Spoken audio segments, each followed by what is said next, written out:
slide. Let's talk about it when it's here. I didn't hear it. It did. I didn't hear it.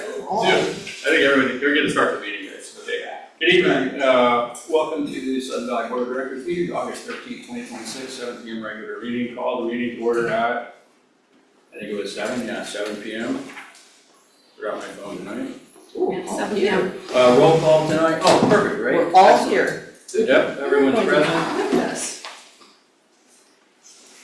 Need a motion to adopt the agenda. Make a motion to adopt the agenda. Thank you, Tom. Second. Linda. Who got that second? Linda. Linda. All in favor? Aye. That's unanimous. Okay, moving on to announcements. Do we have any announcements tonight? This Saturday is. We do.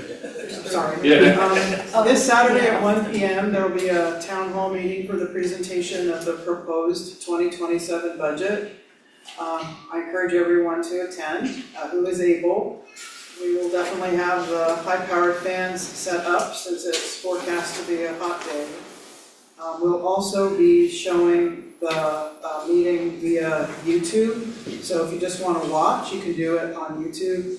And we'll also have a Zoom link for that budget presentation so that you can participate virtually. And we will take questions from both people who attend in person and people who attend on Zoom. This is an annual tradition, and typically that town hall meeting goes for a long time, most of which is question and answer with members. So 1 p.m. this Saturday, August 15th in the dance hall.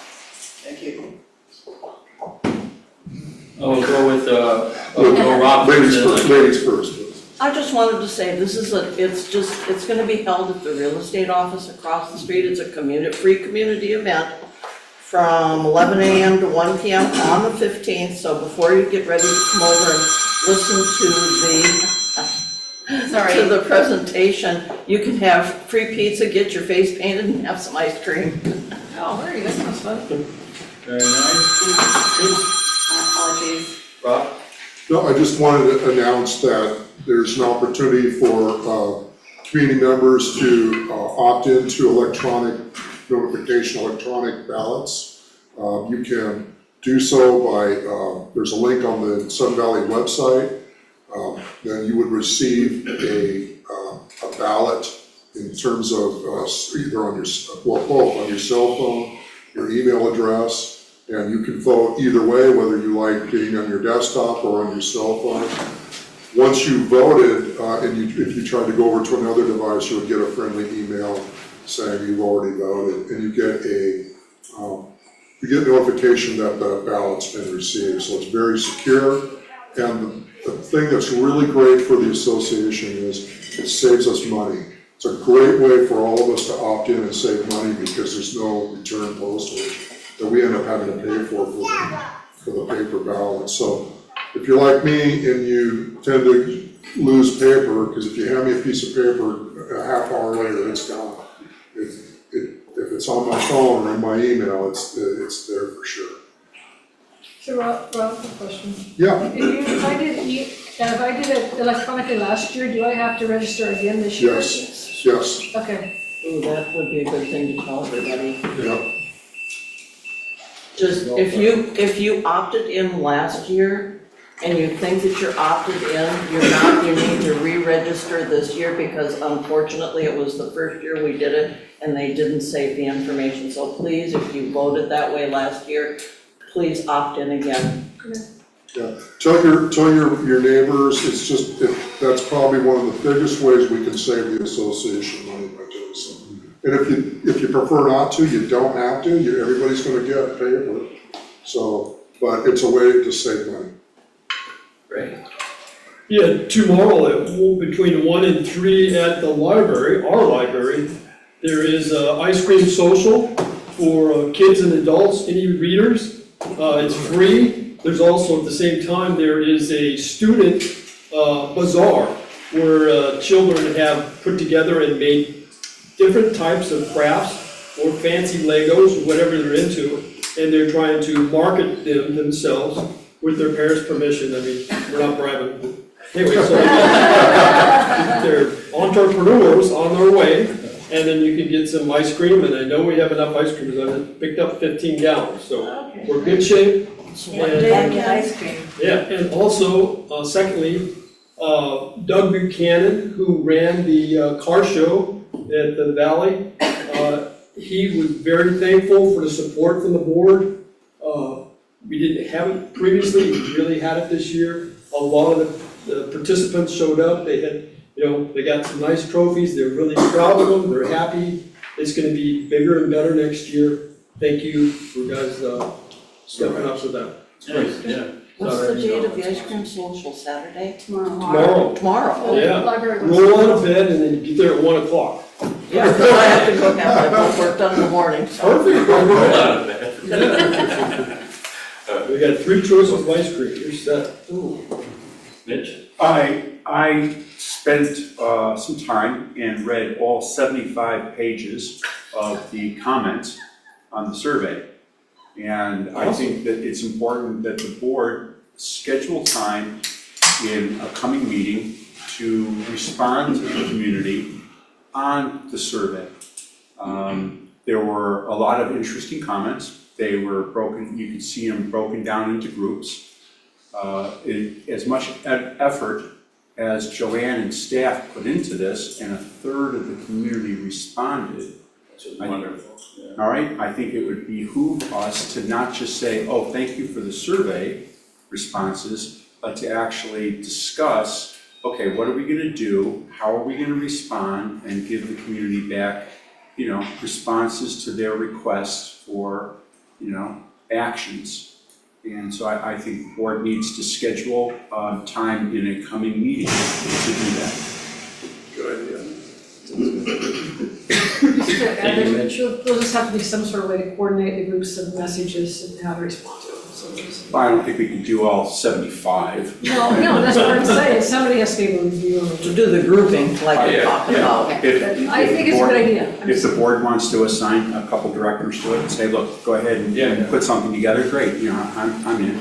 But I think that the community deserves an answer. Yeah, no, I agree. We should do that. Yeah, no, I agree. I mean, Thank you. Anyone else? you have to have a way to move forward though, we suggested. All right, hearing none, we'll move on to property owner comments. 15 minutes total, 2 minutes each. Okay, please. Shane David, 10 Gooseberry Circle. I want to talk about the upcoming bylaws revisions.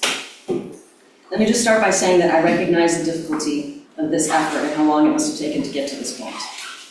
When I first saw that the revisions had been posted for member review, I held the opinion it was probably a good idea to get ahead of the 2028 deadline rather than leaving it for a new board after the next year's AGM. But when I started reading them, I came to a completely different conclusion. I found several areas of concern and will be sending a full list of issues to the GM in the next few days. Excellent. First, the redlining needs a great deal of work. Instead of using a coherent model of removing full phrases, sentences, or whole paragraphs, and then inserting the new language in similar chunks, there are many examples where sentences and paragraphs are butchered in an attempt to preserve random words in between new fragments of text. In some cases, the new text is not even on the same topic as what was removed. Instead, remove and insert text in a manner that makes it easy for the reader to comprehend the result. I shouldn't have to read a revision multiple times in order to understand what it's supposed to say or mean, or how it differs from the original. Next, there are many missing spaces and incorrect word substitutions, as well as discrepancies in election versus appointment for ACC members. And for some reason, there's a complete mishmash between alphanumeric hierarchy, which is traditionally used in legal documents like this, and fully numeric hierarchy, typically used for policy, scientific documents, and similar. The entire document should follow the original alphanumeric system in order to maintain consistency and enhance understanding by the reader. The reality is that the editing job needs a do-over. The next concern is that although these revisions were presented as being required by changes in the law, there are in fact revisions and additions present that are not required by changes in the law. They are changes that someone decided should be made, so they made them. Maybe some are necessary, maybe some are not, but they should not be slipped in among the Wakiowa-related changes. It's vitally important that the members clearly understand the purpose of each revision. That requires providing them with the basis for each one, including the relevant subsection of the law, and an explanation of how the revision will affect SVCA and board functions in the future, as well as whether the revision is actually required now or not until January 2028. It's not enough to say, well, we have to do it, so you should vote yes, and that is likely to backfire. Rather than doing all these revisions at once, it would be better to start only with the revisions that are required or that were required as of January 2026. Explain those well, then put them on the AGM. The community is likely to vote yes if they feel that everything is understandable and trustworthy. They're likely to vote no if they think someone is trying to slip in changes that are not required. Then spend the next year explaining the other required or desired changes in small chunks at several town halls and in the views in order to successfully pass them at the 2027 AGM. Thank you. Okay, a real quick question for you. Yes. You will be sending those in, also. I will send them to Joanne. You will, awesome. Thank you so much, I really appreciate that. Lori? Is it quick- possible to either move the podium a little bit towards that So wall, or a everyone little can bit, see because the- we can't see anybody. Here, thank you. Oh, perfect, There thank you you, go. thank you. All right, sure thing. Keith? Oh, well, Linda, go ahead, real quick. There's a section, I know she said she was gonna send them to Joanne. Yes, There's an online place for all of, if you have comments on the bylaws, for people to submit them. I've already had people submit their comments there. It's nice to gather them there so they're all in one place rather than somewhere else. If Mine should be a long document. Can I submit a document? you certainly can, there is one person who already has, and actually she wrote a beginning thing to it and then clicked, here's the link to my individual items. It's all there, but at least it can be captured and it's all in one place. Linda, where do they send those to? Is it a different address or? How do I say it? You go online and there's a, let Joanne explain. Go ahead. So if you go to suddenvalley.com and click on announcements, it will continue to move down the list as we post new announcements, but it's an announcement about the bylaw revision. It has a link in it. That's actually the fewest clicks to get to the posted revisions. And then at the bottom of the page that has the document in the Adobe Reader frame, at the bottom of that page, it says, to see comments, click here, and that takes you to the page where you can see, just like the county does it, the date and the name of the person who submitted the comment, and when you click on that line, you see the comment. And your posted comment can include a link. So as Linda indicated, we've already had one commenter who used Google Docs to make a shareable document, and that could be as long as you need.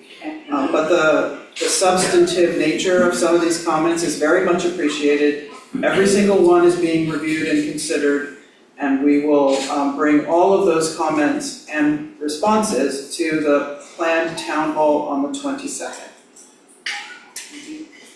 Thank you.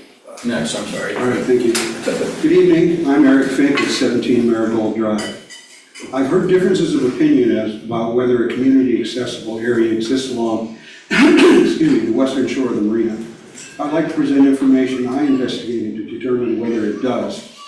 You can follow along by turning to page 1 of this packet that I passed out earlier. Oh, it is. Page 1 is a current satellite photo of the area I'll be talking about, outlined in white. Page 2 is from Whatcom, I move faster. Yeah. Page 2 is from Whatcom County's property database, showing the boundaries of the Spinnaker Lane private properties marked in black. Let's go ahead and skip page 3 for now. Page 4 is from Sun Valley's website. The blue arrow points out the link to Sun Valley's Gate 1 and 2 trails. Page 5 shows what you get when you click on that link. You need to zoom in on the marina. And that's what page 6 does. Note the blue line with the hiker images. It marks a walking trail along the marina's west side. Page 7 is a larger image of the Spinnaker Lane property boundary. The scale of distance in the bottom left-hand corner of that page shows us how long 100 feet is on this image. That scale tells us that the distance from the marina shore to the closest property boundary is about 30 feet.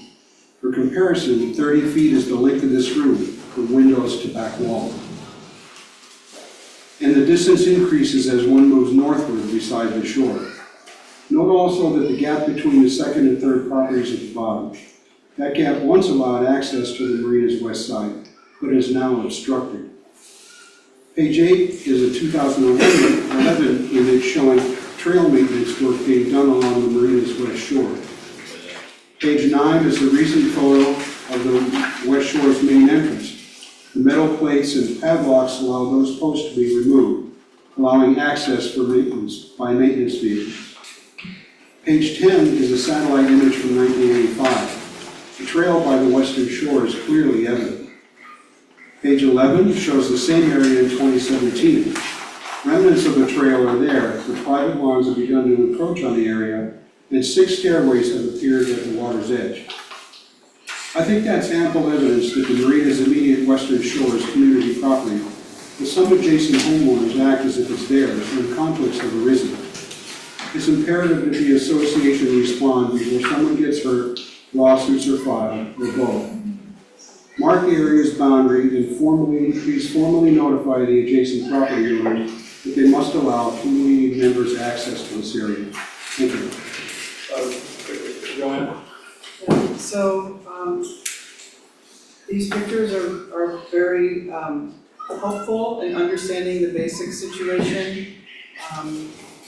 And efforts by administration are underway to get a quote for completing a survey because the superimposed property lines are not accurate. We know that from work we've done throughout the association. So they're directionally correct, obviously, but we need to have specifically correct. Specific, yes. Especially when we're dealing with anything as sensitive as ownership of property. Right. So the steps are underway to reestablish the property boundary markers, and at that time we'll be able to bring information back to the community and be more specific. So, like I said, these pictures are great in illustrating the general issue there, but not necessarily as exact as we need to reestablish that trail. Right, yeah, the 30 feet is an approximation based on the image, yes. So anyway, thank you. Thank All right, thank you. Just a point of information, the lake level has been really high for the last 5 years, and I don't understand why, but there has been a lot of erosion as a result of it, so be prepared that 30 feet may now be 25 feet. Just a point of information. Yeah, I think as long as it's marked, Yeah. if people know where they can be, I think that's great. My point of information is that edge of the lake is being eroded quite a bit. Yeah, it's interesting though, if you look at two of the images in here, one on page 8, that's about a 2011 photo. That shows the bushes and shrubs that are still adjacent to the shore. And then, What date was this one, do you think? about 2011. Oh, you're talking about the grassy area there by the edge of the lake? Yeah, by the edge of the lake, the grassy area. Those shrubs are still there, if I remember right. Not in the picture, not in ten. On page 8? On Page page 8, yeah. Was 10 taken at the same time? That one's 2011 roughly. 10 is 85. Well, pictures are super helpful, and we're Yeah. working on it, and we'll get a precise boundary. Okay, Yeah. all right, great. Thank you very And much. then we can reconvene. Thank you. Thank you. I have a question. Barbara? Can I ask a question? Depends. We'll see if we can have an answer for you, because we're not always prepared to have, obviously. That's all right. Is he done with his turn? Yeah, So, yeah. all right, checking Thank to you make very sure much, who's sir. coming up. Come on up. I just have a quick question about this. I want to know why the survey, cost for the survey is going to be responsibility of Sun Valley and not the responsibility of the private property owners to determine where their property is. Well, Sun Valley's property that we need to demarcate, right? We're Well, yeah, we're and setting the what's right boundaries after of that? Sudden Valley's property because they're no longer in place, and we want to know them. Okay. Yeah. Thank you. Any other property owner comments, please come on up. Hi, my name is Brad Edwards. I'm at 28 Honeycomb Lane. Tonight, I'd like to talk about two things that should be the foundation of any HOA: trust and fairness. Fairness in how our HOA communicates with members, and trust that the rules apply equally to everyone, and that those who govern this community aren't using association resources to influence an election. Unfortunately, this month's Valley Views has made me question both. Most homeowners believe the Valley Views is independently edited by the Linden Tribune. Page 3 states that the Linden Tribune has complete control over written content, and our bylaws state the same. However, when I contacted Bill Helm at the Linden Tribune, he told me that SPCA management makes the decisions and approves of all content, including letters. So homeowners deserve to know who submits board material to the Valley Views, who approves it, and who ultimately decides what gets published. Because the executive committee, chaired by Keith McLean, used nearly half a page of an association-funded publication to discourage homeowners from supporting 5 announced candidates. I paid for that publication. What did I put in the paper? Every homeowner in this room paid for it. And the executive committee used it to influence how more than 31 homeowners view candidates in the upcoming election. I was also told by the Linden Tribune that candidates cannot submit campaign material to the Valley Views until the October issue. So if candidates aren't allowed to use the Valley Views until October, why is association leadership allowed to use it to influence how homeowners vote months before an election? I'm not asking for campaign space. I'm asking whether the same rules apply to board members sitting in front of me as they do to everybody else. There's another concern. Board Director Timmy Van de Polder submitted a letter titled A Request for Respect and Civility after the publication deadline. Despite its title, the letter contained a serious and unsubstantiated personal attack on another candidate.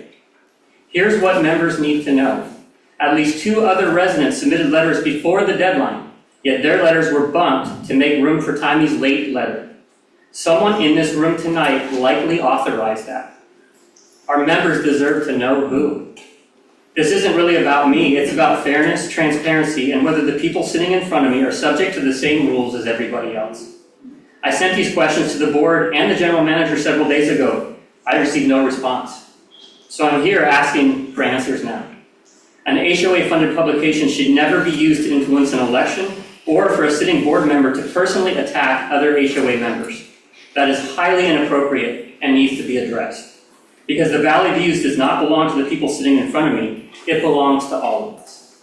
Thank you. Question, please.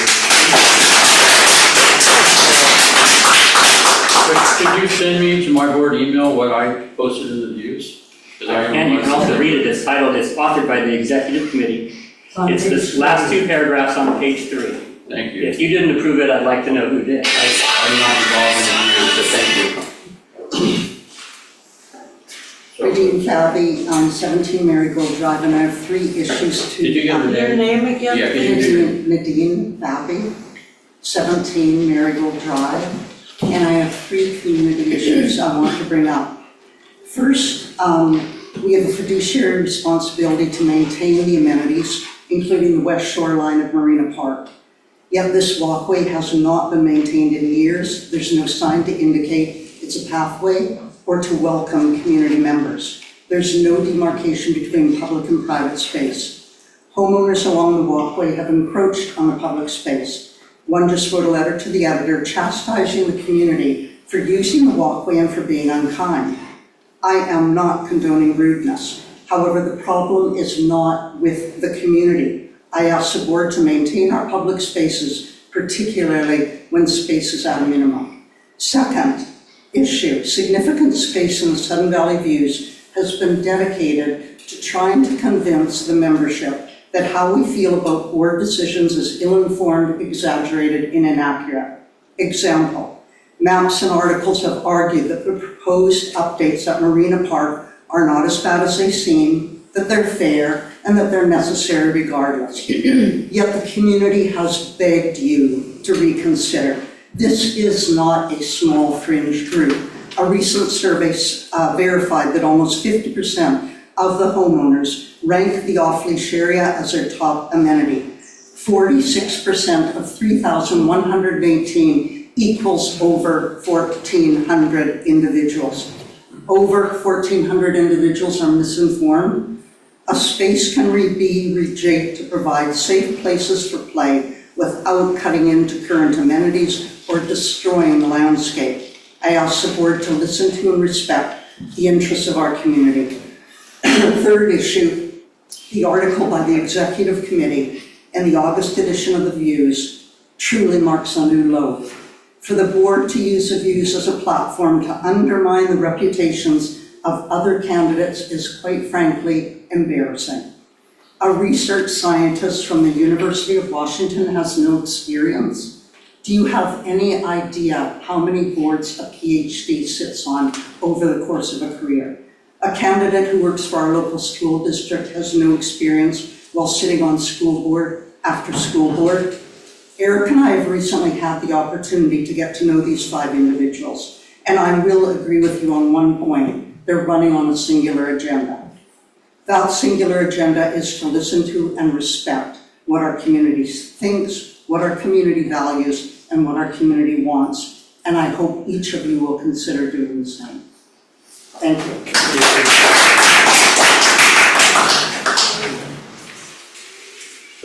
Anyone else?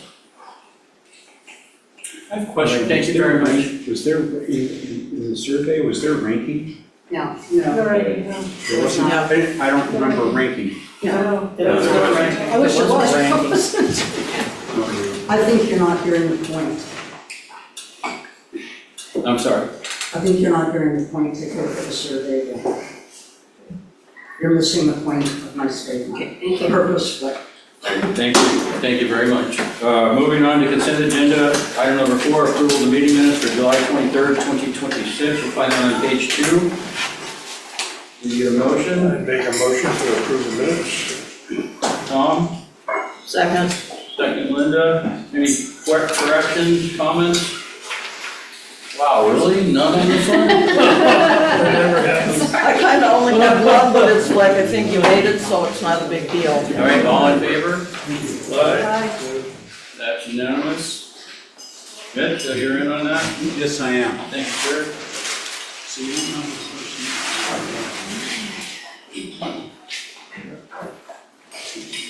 All right, moving on.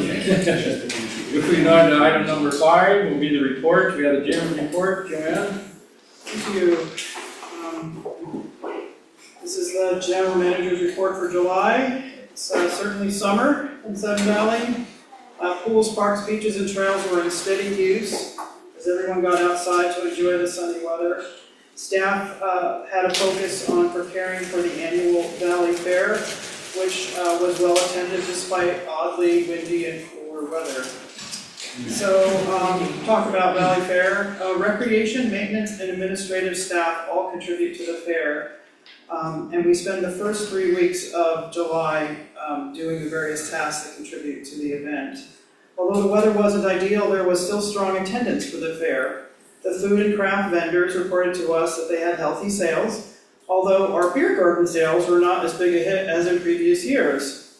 Specifically, we sold 64 beer tokens for total sales of $320. The dunk tank was popular, with 55 tokens sold and sales of $275. 15 times in an hour. Oh, that was just the kids running up to hit your butt. Oh, man, 15 times, come on. And as we've already discussed, the car show had many more participants than last year and seemed to be really popular with attendees. And I would really quickly say that beer tokens probably would have been more had the weather been hot and sunny or something like that. It was kind of cool and windy, so. Anyways. Golf revenues. Golf has continued to have a really strong season. As you can see in the chart that I included, revenue year-to-date is considerably higher than golf's highest July ever in 2023, and this is year-to-date revenue through July. So, good job, golf. However, I took the 2023 revenue number that we have here and increased it by 3% each year because the fees go up about 3% each year, and had golf revenue increased by 3% each year, they would have more than the current year's revenue. So it's a good number, but it's making up for some lost ground. So whatever, it's important to have perspective about these things. The 2027 budget was presented as a first draft. that takes many, many hours and involves all levels of management. Joe and I essentially then sit down to integrate all of that information into a single document. Work on the budget will continue throughout the month of August. A town hall meeting is planned for Saturday, and then the budget will be finalized at a special meeting of the board on September 3rd before it is included on the ballot. So the board still has opportunities for comment, as we will get to later in the agenda. We'll take comments from the whole association on Saturday, and then we'll finalize things on the 3rd of September. Results of the 2026 community survey were presented to the community on July the 30th. A recording of that presentation was posted to YouTube, and all the supporting materials, which included the slides used in the presentation, a description of the project design, the questionnaire used to collect responses, the data tables, the open-ended responses, and a description of the weighting scheme that was used. It's highly unusual to get all of that posted. The only thing that we haven't posted is the raw data, and the reason for that is there are some small cells in the community, which means that, and this is part of the privacy rulings around data that have been pioneered when HIPAA first came out, and then have persisted and been codified as standard practice in other areas. So if the smallest analysis cell is less than 10 or 12 members, you can impute who the respondent is simply because that cell is so small, using all the variables that are out there. And we do have some small cells in our sample, so we will not be posting the raw data for privacy reasons. Staff changes. SPCA has experienced many staffing changes recently. Recreation Manager Kyle Kaltenfeld resigned his position to become the General Manager of a tennis and fitness facility in Fairhaven. So we could not compete with that, but we wish him well. Mikkel Jones, who is our Assistant Rec Manager, is filling in for Kyle as we look for a new manager. Also, Mike Brock, SPCA's Maintenance and Facilities Manager, who's for the last 4 years, retired at the end of July. His position has been filled by Matt Albaugh, who was formerly the maintenance foreman. So Matt has worked alongside Mike for the last 4 years. And I feel confident that he will ensure both a smooth transition and the continuance of the efficiency improvements that Mike has implemented over his term here. Additionally, we were able to hire a new and very experienced maintenance foreman, Brandon Lambert, who has been added to the team as of the 27th of July. We are also at the time of year when many of our seasonal recreation employees are leaving to either start school for the first time or go back to school, and so we're going to lose them. But we've had many, many strong applications for our rec staff positions, and we look forward to welcoming new faces to the team. The next page is a recap of the 2026 capital projects. I'm going to jump to the next page. The Austin Creek bank repair design is still underway, and we're just waiting for Whatcom County as we go back and forth to finalize the design and submit our permit applications. The Marina Tennis Court refurbishment design is complete and a permit application was submitted. The project was put out to bid and a contract was awarded. The timing of the project is dependent on when the permit is issued, and since we don't have it right now, construction will have to go to next year. So we anticipate doing that next year, having everything in place so we can get an early start on it once the watershed window for digging opens up on June the 1st. We're still holding funds in the marina and directional signage project because the marina will receive new signage when these improvements are made next year. The off-leash dog park improvements, in addition to the fence, we're also including other upgrades, for example, drainage improvements, addressing the potholing, the grading the dog park. Anyway, the design is complete for that, permit was submitted, contract was awarded, and the work will be completed once a permit is issued. And again, I anticipate that may have to slide to next year, but we haven't heard from the county one way or another. Marina playground design and permitting, similarly, design began in May. Permit applications will be submitted this summer, and we'll be working on the construction of that project in the summer of 2027. Barn 6 design and permitting, design is underway. Geotech scope and potholing are complete. Design is expected to be completed in September. Although we did receive a demolition permit, and the county will be posting signage on the building, and post that we'll be taking further action to begin the demolition phase of that project. That's scheduled Pardon? with contractors. That all has to get worked out, but they're posting it, and then we'll have a. Sell tickets for that. Yeah. Be historic. Tokens. Clubhouse renovations, work has begun, and we expect it to complete in September, so we can begin using that new meeting space for the community. Turf care, all but one piece of their equipment has arrived, and we expect that second one imminently, or that last one imminently. The fitness center equipment is going to be installed in late August. Very excited for that. 2026 road repairs are complete. Yay! No more disruptions from SPCA road repairs. There'll be plenty of disruptions from individual construction projects, however. The Area Z access bridge. Work is going on. It started on the 12th with intermittent day closures to do site prep. It will continue until the week of September the 4th. I reached out to the Garden Club directly today on the website. You posted an announcement listing out the different timeframes of the project and what access will be available. We're trying to do a lot of work in advance during the day so that people can still have access at the end of the workday and in the early mornings and on the weekends. And then the bridge closure itself will be about 10 days when we're actually putting in the new span, taking out the old span, all that stuff. But the entire project has been designed around accelerating the work period to keep it as short as possible and maximizing the time that access will still be available.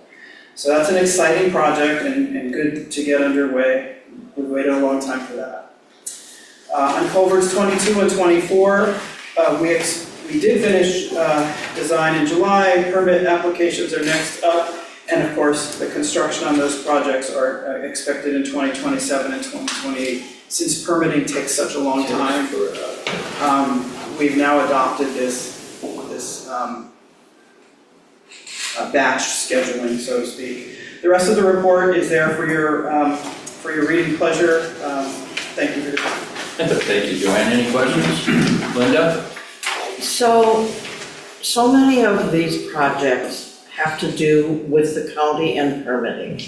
And we keep saying, yeah, the permitting's in progress, the permitting's in progress. Is there a way to get more precise information about, when are we meeting them? When are the dates that we've been given to meet with them? If we have to go back because there's something to look at, I would assume that that information is readily available. I'm sure we've been with some of this stuff a couple of times, but it's like, it seems like it drags so long. The Area Z Bridge is a perfect example of how often have we gone to the county and gone, hey guys, can we please get our permits? It's over a year. And I would think that there would be a way that Tyler or somebody who's doing that work for us could give us a list of these are the days that I've been given that the county will meet with me. This is where we are in the process, so that we don't go whole years with constantly the permitting's in progress. That's my comment. Yes, it's a fair, go ahead, Joanne. Response. As a response to that, we can use the example of the dog park improvements. The meeting, the pre-application meeting was held, and at that meeting we were told we would get comments back from it within a week. We still don't have those comments, and that meeting took place about 3 weeks ago. The county is under no obligation to meet any deadlines. Jeez. I became very frustrated, as you've just expressed, with the permitting process for the Area Z Bridge, and asked Chinook Engineering, who was managing that for us, to prepare a summary report. The report was 12 pages long in tabular form, and it listed all the different interactions, and in every single instance, we responded immediately or very quickly, and then sat dead in the water while the county, gave us absolutely no information about the next phase. Similarly, that process was also impacted by the county giving us incomplete information, so that we did not have all of the required reports at the beginning of the project. Instead, we get the reports they told us to get, resubmit, then we heard back that, oh, you also need this other report, and now we have to go out and commission that report, wait for it to be scheduled, et cetera, et cetera. So while it's tempting to think that we can do things to accelerate the process, the 2 examples in which I dived in to get specifics do not support that. But it was a good question, for sure. But it's frustrating, in fact. Yeah, Well, it is exactly. Totally frustrating. Joanne, you mentioned demolition, possible permit for barn 6 earlier than an opportunity to build it until next year. You think they'll give us a permit to tear it down or burn it down at the fire department or do something? No, that's actually used as a training scenario. That would be So good. I wrote that down as a note to talk to her later about, but you mentioned this permit was issued? Well, that's what I heard, is that they're actually posting it, that there's like some Interesting. 20-day window where they have to post something on the side of the building, and then we get the permit at the end of that, or? So that's news to me. I just heard this right now because I just talked to Tyler a few days ago, and we had submitted everything properly. They wanted the SEPA and all that for a demo, which was a little different. And I was told that could be months out still, because you don't know when you submit to the county, they get everything, then they'll let you know when they're gonna meet and all things like that. So this would be interesting, but something we'll follow up on for sure. Yeah, it would be good to get it down because it's a safety thing for us. We got shingles flying off the winds and I saw more and more. gonna hit somebody in the head. That's gonna be not a good win on the lawsuit here. So, the county wanted us to dig down under, I apologize. Yeah. So I heard from you that the county wanted us to dig down and remove some subsurface. Correct. So we could still take it down to surface without breaking the dirt moratorium and have them do the dirt work next year. Well, we need to find out more information, but yes, absolutely. Yeah, it's We don't know not a exactly. 2-year The only window. good news is that unexpectedly, the county has given us information to go forward. That's good news. That's it. And Let's there's end on that till we find out more details. tons It is of more fresh. information to come. Yeah. It's a good sign. That's good. All right, let's move on to financial statements. Joel? We don't have any. Oh, I'm sorry, was there a question? Sorry, I'm on the long-range planning committee. Okay. And volunteered to discuss with the fire chiefs the opportunity to use it Oh. as a training exercise. Do you want to come up? Well, that's just a fact. So, Okay. But, should I stop? No, I think that would be a wonderful Come on up, opportunity Jeff. for them to This use. This is Jeff. Hi, Jeff Meisner, on the long-range planning committee, and my daughter is also a firefighter. Oh, yeah, awesome. At one of the meetings, and we didn't have one previous to this last one, it got postponed.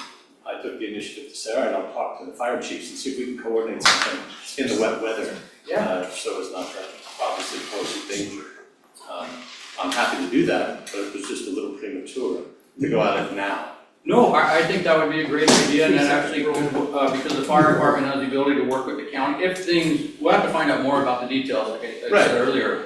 But yes, I was a firefighter in El Dorado Hills in California, and we love the opportunity to use these kind of situations for training. Right. So I would say proceed. Yeah, and that's just what I want to do. I haven't had, it's just fact-finding. Are they interested?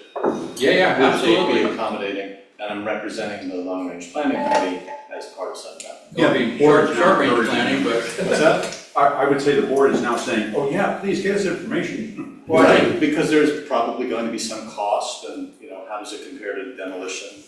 I'd love to be, like a cartoons pushing the dynamite, but. But thank you very much for that, I appreciate it. I'll continue. Thanks, Jeff. All right, Joel? We don't have financial We don't have statements. It was an addendum. Where is Oh, it? yeah, it's the There's an addendum addendum to- 1, 2, Alright, 3. so I apologize, I was out of the office at a very inconvenient time for a medical emergency in my family. And the statements were posted to the website, but they weren't pushed to you as I had promised, so I apologize. The statements are available online, and I can send all of you the link if you want it, but they're, for right now, they're up here, and Joel can make it bigger. So that means Joel will go quicker? That's right. Okay, let's do it. Well, I have more questions, I'm gonna go line by line. I just want to say, family always comes first. Yes, absolutely. But these statements are, just if you go to the board agenda for August 13th, you'll see this addendum 2. And addendum 3 is a capital report. So this, we covered April last month, so we're covering May 2026 this month. Obviously, the first page is the balance sheet. Our cash amount is a lot healthier than it was last year. Obviously, last year we transferred cash around, especially for the bomb cyclone to reimburse certain roads. So that's not an issue this year. So we'll just go ahead and go to the next page, the income statement.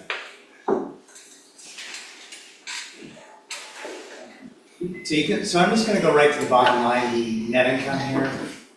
So I'm looking at this first shaded lines, specifically that number right there. So you can see our operating net income for May is $496,011. In comparison year over year, at the end of May 2025 is $153,609. So obviously it's a lot higher.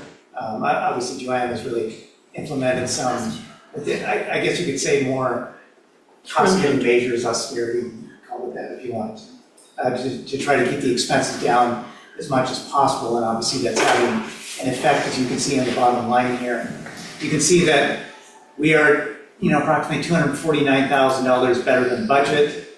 At the end of May of 2025, we were about 34,500 rounded worse than budget at the end of May of 2025. Our collection rate, we budgeted for a 95% collection rate, and that's the same amount that's budgeted in the 2027 budget, 95%. Same amount we used in the 2025 budget, 2024 budget, so we're sticking to that. Seems to be a good amount to use. So collection rate at the end of May of 2026 came in at 96%. Fast forward a month, the end of June of 2026 was 96.43%, so it edged up.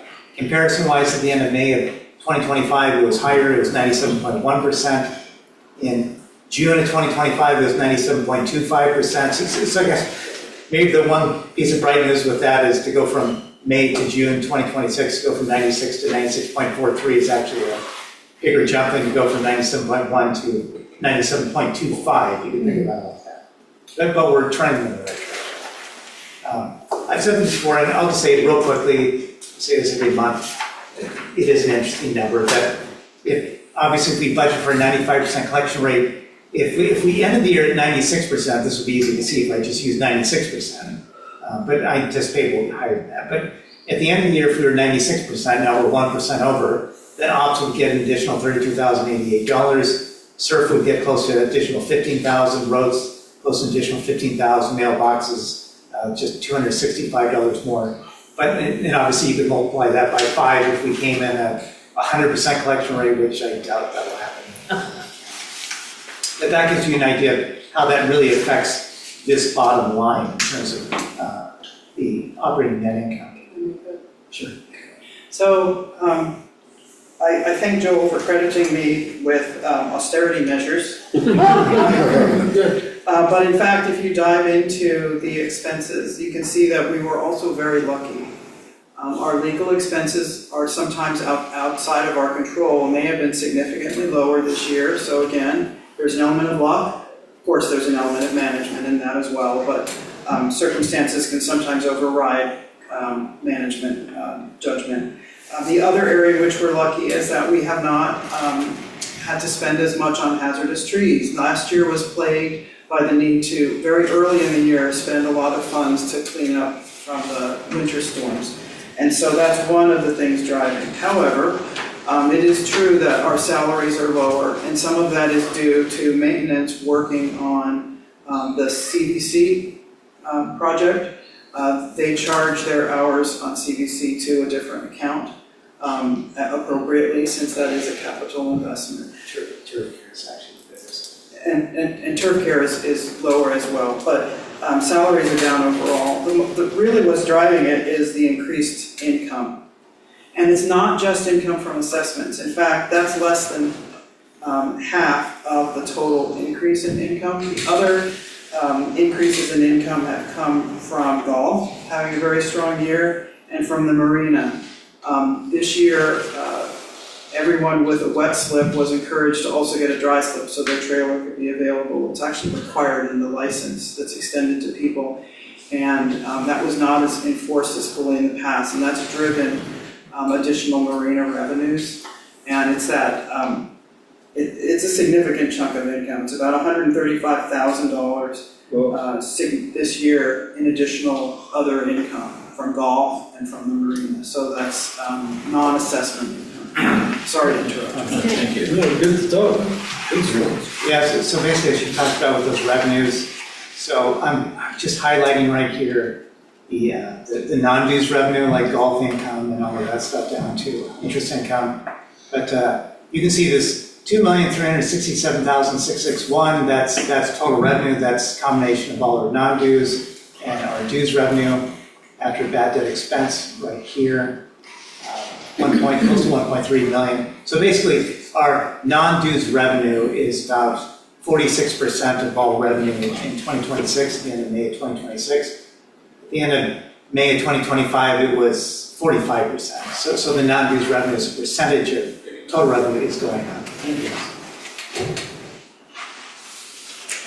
While I'm on this page, so our expense to revenue ratio, and like I said before, when I give you this ratio, like at the end of May 2026, it was 79.1%. So that just means for every dollar of revenue we took in, we spent 79.1 cents at the end of May.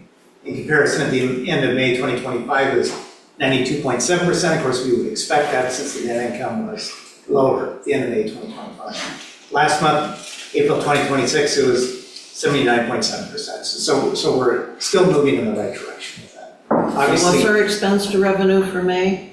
which one? 2026? For May this year. 2026, that's 79.1. Ooh, excellent. Right. Ooh. So there's just one, so the other item that has been mentioned before is the new home construction fees, which is down quite a Yes. bit, and you can see it on there. So for those who haven't been at the last meetings and stuff, that's down quite a bit. And I don't know, I know Joanna said too, is that there's a good chance we're not gonna start going up again because it's getting more expensive to build and getting fewer lots and fewer buildable lots. And at some point, you're gonna run out of that source of revenue anyway. At some point, you just run out of lots. And so that's just something to keep in mind as we move forward into the future. Yeah, of course, the good thing is this year's golf is basically making up for that in terms of the more revenue. And actually, that's I guess I'll talk about this page real fast. The reserve cash balance and activities page table. So the first column is obviously surf roads, mailboxes. Those are the three capital dues categories, subcategories of reduced payments. The UDR category. From month to month, I've pretty much, I think, beaten the point to death of what makes this up in terms of starting with dues revenue and on and on. And obviously the big number here is the obligated expenses holdings. So like if I click on the capital report here, you'll see the adjusted amount of 1.186 million, which is just, it's all the board approved projects minus all the amount that's been invoiced so far, and then just the amount left to spend on that budget. And it's the same thing for roads as well. But that's the biggest number in terms of subtracting away available balance. And you see that, talking about sort of the recommended carryover balance, 600,000, which is just the amount the board would not like to drop below. That means at this point, at the end of May 2026, then if the board didn't approve anything else in terms of projects, which obviously they have since May, and if dues stayed exactly at 95%, which there'll be more than that, we would have about 2.6 million at the end of December 2026. So, which is better than budget. So our reserves at this moment are in good shape when you compare them to what our budget assumes as the carryover amount left in each fund at the end of this year. That's a very healthy number. The only number on here that is down from last year is UDR, and that's because we have not collected on any late accounts. We haven't focused on foreclosures or any of those. Yeah, but it's, so last year, for example, I think that number is about 72,000, is that what you have? yeah, 370,000. Yeah, and so we're just down a little bit because our collections of late dues has been lower this year. However, the one thing for UDR is, if you fast forwarded 1 month a year ago, meaning if you looked at June of 2025, then you would see UDR take an obligation hit for 100,000 for the hazardous trees that were approved in June of 2025. Yeah, because our operational budget includes adequate funds for the removal of hazardous trees, we don't anticipate that we'll have to go to UDR for that significant expense, which means that the association will have a larger reserve balance to use for unexpected or discretionary purchases later this year, which is an excellent position to be in. Yes.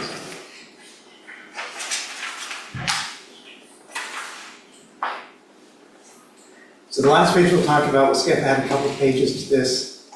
You're looking at the income statement again, but now it's split out on a department basis. You can see what departments make up this $496,011 of operating net income. The one line that I'm going to point out in specific is the golf,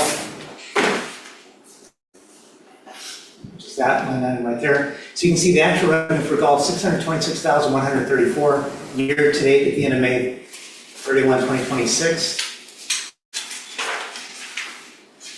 Yeah, my report has it through July, just so you know. Yeah. So at the end of May of 2025, year over year is close to 513,000. So you can see it's quite a bit more at the end of year over year at the end of May 2026 versus 2025. So it's $113,422 more. The expenses for golf, which is this actual salary benefits number, which is salaries and medical benefits, payroll taxes, and then the all other expenses category. So that plus those two numbers added together is $542,255 for expenses for golf. And then the equivalent number at the end of May 2025 was, interestingly enough, it was $542,513. So the expenses are actually $258 less at the end of May 2026 and May 2025, which that obviously really helps out this net income amount to be $83,879, which means they're better than budget by $154,000 because golf was projected at the end of May to run at about a $70,000 operating loss still this time of the year. So that's why they're better than budget by more than their net income. And marina, and we can talk about this real fast. Yeah, this is actually a funny line for the marina, because you can see that there are almost no expenses and no salary. Well, obviously, someone's managing that marina. It's just that it hasn't been our practice to assign the expenses specifically to the marina. Maintenance performs maintenance. It's managed very closely by recreation. Security is down there. I obviously have a role in making sure everything goes on correctly. But none of those expenses are charged to the department, so most of the revenue pulls through, which is why it looks like it's contributing more than golf. Part of that is an artifact of just how we choose to report things. There are obviously charges, costs associated with it. Very hard to try to. It's not worth it, really. Yeah, but in golf, we have the opportunity to really look at it as an enterprise, and so we do that, and it helps us to better understand how it's contributing. Yeah, you can see the total revenues from marina, $247,477. Year over year it was $229,091, so the revenues are up 18,386, as we would expect pricing. So net income for Marina, 239,253. It was 216,304 at the end of May 2025, so the net income is up by close to 23,000. But I would say that's pretty much the highlights of the financial statements. Thank you, Joel. Thank you. Questions? Sure. No one? Okay. Me. Linda? So I have a question about UDR. We deobligated some stuff, was that in Yeah. May or is that in June? No, Does no, that actually, that's a good show question. up? I'll bring up the capital report. I can't see it, so don't, Yes. You'd have to areas make it even really big. Otherwise, I'll make it. How's that? well, that looks better.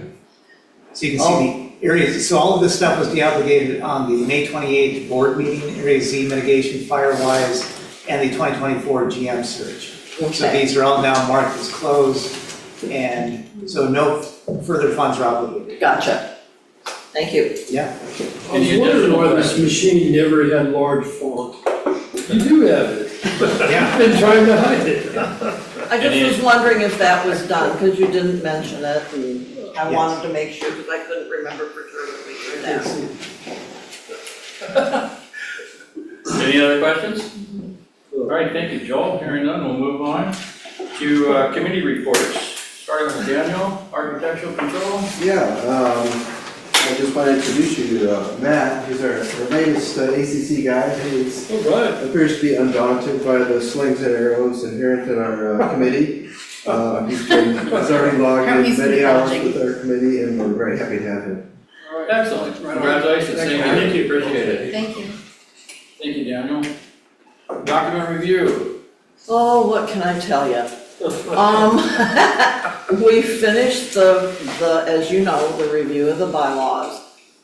We have a meeting coming up on the 19th where we are going to take a look at the comments that have been submitted to us online. That's why I requested what I did earlier. And then there's gonna be a town hall on the 22nd to present the information to membership. Very good. So that's where we're at. Busy. Thank you, Linda. You've been very busy. Finance, Jean? Just getting ready for the presentation, I guess, on Saturday to help Joanne present that. And I'm looking forward to that, so. Oh, sounds like it. But nothing new until after I have my meeting, our meeting is next week, so. All right, very good. Thank you. Long-range planning. As Jeff mentioned, we didn't have our meeting last month because we canceled it in lieu of doing the survey presentation. All right, thank you. There was one action item from the Long Range Planning Committee, again. That was the area, the campground area. Possible use would be using it for mountain biking, a staging area for the mountain bike companies, putting in parking similar to Lake Patton or Lake Sandwich there, the other side of Galbraith, my apologies. I did get a response from the county, because before we talk to the mountain bike companies, let's see what the county has to say. Yeah. And they pointed out that we would need to make an application that they could then consider, because the campground has reverted to rural forestry instead of Like a conditional use. a conditional use. So, over 30 parking spaces, I don't think 30 would be enough. And then it's, do we go ahead and make the application to find out what they're going to say? That was what I was going to present at the Long Range Planning Committee. So I did get feedback, but haven't done anything with it. And I haven't spoken to the bike companies. Thank you very much for that. Thanks. Nominations in electric. Mr. Gibbs. Oh, man, we've been. Been elected? Did I say elected?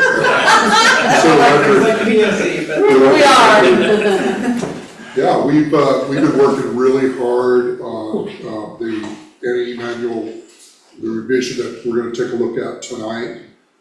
We also, excited, we got an application from Matt Bilderback that's, would like to join our committee. And I can't make a motion. I'd love it if we could add Matt Builder back to our committee. You'd like Is to that add, a, is that a motion? has it been vetted? He has been vetted. He has. Yes, sir, you can ask for that. We'd like to, We'd like to ask Matt love Matt to join our committee.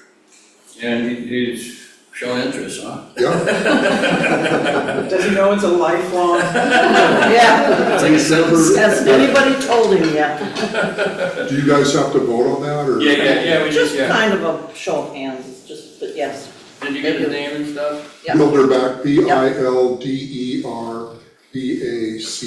All right, so it makes it into our Matt minutes. Bilderback.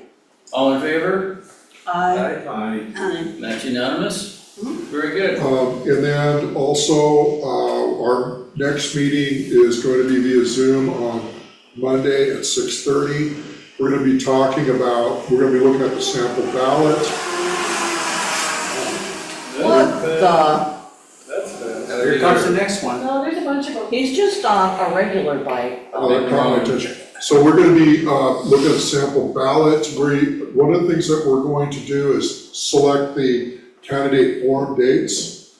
And, we're looking at trying something new. It was actually Joanne's suggestion, a great suggestion, in that we would select a number of issues for which the community could, as a survey, they could vote, and we could maybe pick the top 5 or 6 and create questions from those issues. At this point, community has 10 to look at. I think if we went too many more, it would get a bit busy. We also want to go back and look at the survey and make sure we've captured issues that are in the survey as well. Good idea. Yeah, so, I'm getting ready to, head out of the valley for like 4 weeks. The Here Now project, the nonprofit I'm involved in, we're going to a symposium, so, committees, knows about it, we've got great, countermeasures in place, we're gonna be okay. Excellent. So I'll definitely be back before the AGM. Good. So that's it, thanks. Well, thank you, sir, appreciate that. Okay, moving on to continuing business, committee business, which you've already taken care of, Rob's request. Was there any other committees that wanted to add anyone? All right, hearing none, we'll move on to discussion of the proposed 2027 operational and capital budgets. It's addendum number 1, which was handed out. Was it handed out? No, there's no You guys handout. your binders last time. Oh, yeah, okay. Great, got a lot of that. Joanne? This space is just for questions or comments or discussion around budget items. I noted that several topics were suggested in email, and this is your opportunity to discuss those here. I obviously made my, hold up on the budget. It was obviously a bigger events budget. It sounds like the rest of the board kind of supports that and what the community's been asking for.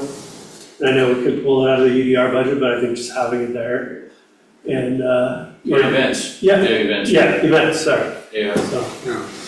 I participated in that discussion. I totally support it. I think that we need to. I always do that in the wrong order. Wait. Yeah, Vince? Mr. Waterman, please. Thank you. What was it, Mr. McKean? Yeah, never mind. Yeah. President. Mr. President. I was involved in that conversation. I totally support us increasing our budget to come up with, for events. And let's also maybe spend some time on what type of event should we have? Because as Joanne pointed out, we had all these other Altialis things and they didn't work, and a lot of work into a beer garden that had not a lot of tokens in it. And there's other things that we could be doing. And I believe that we need to work harder on bringing the community out and not making it a nickel dime operation for them. I think we should put some community money into bringing the community together. Yeah, absolutely. They do like Any to be other comments fed. on that?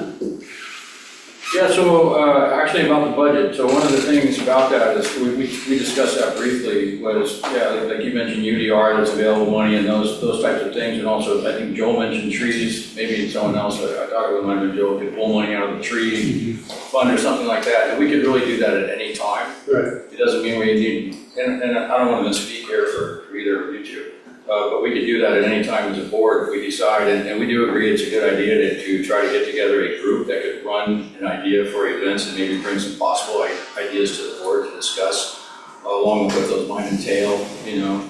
A lot of these things require admin time and things like that, that's the problem with doing them. But if they're planned right and we get rid of some of the ones that aren't as interesting to people and put some more things that are interesting, I think that's all a good idea myself. I think it's a great idea. We'll go with Linda and then Lori. Rather than taking money out of trees and putting it more to event. We just shake the tree, Linda.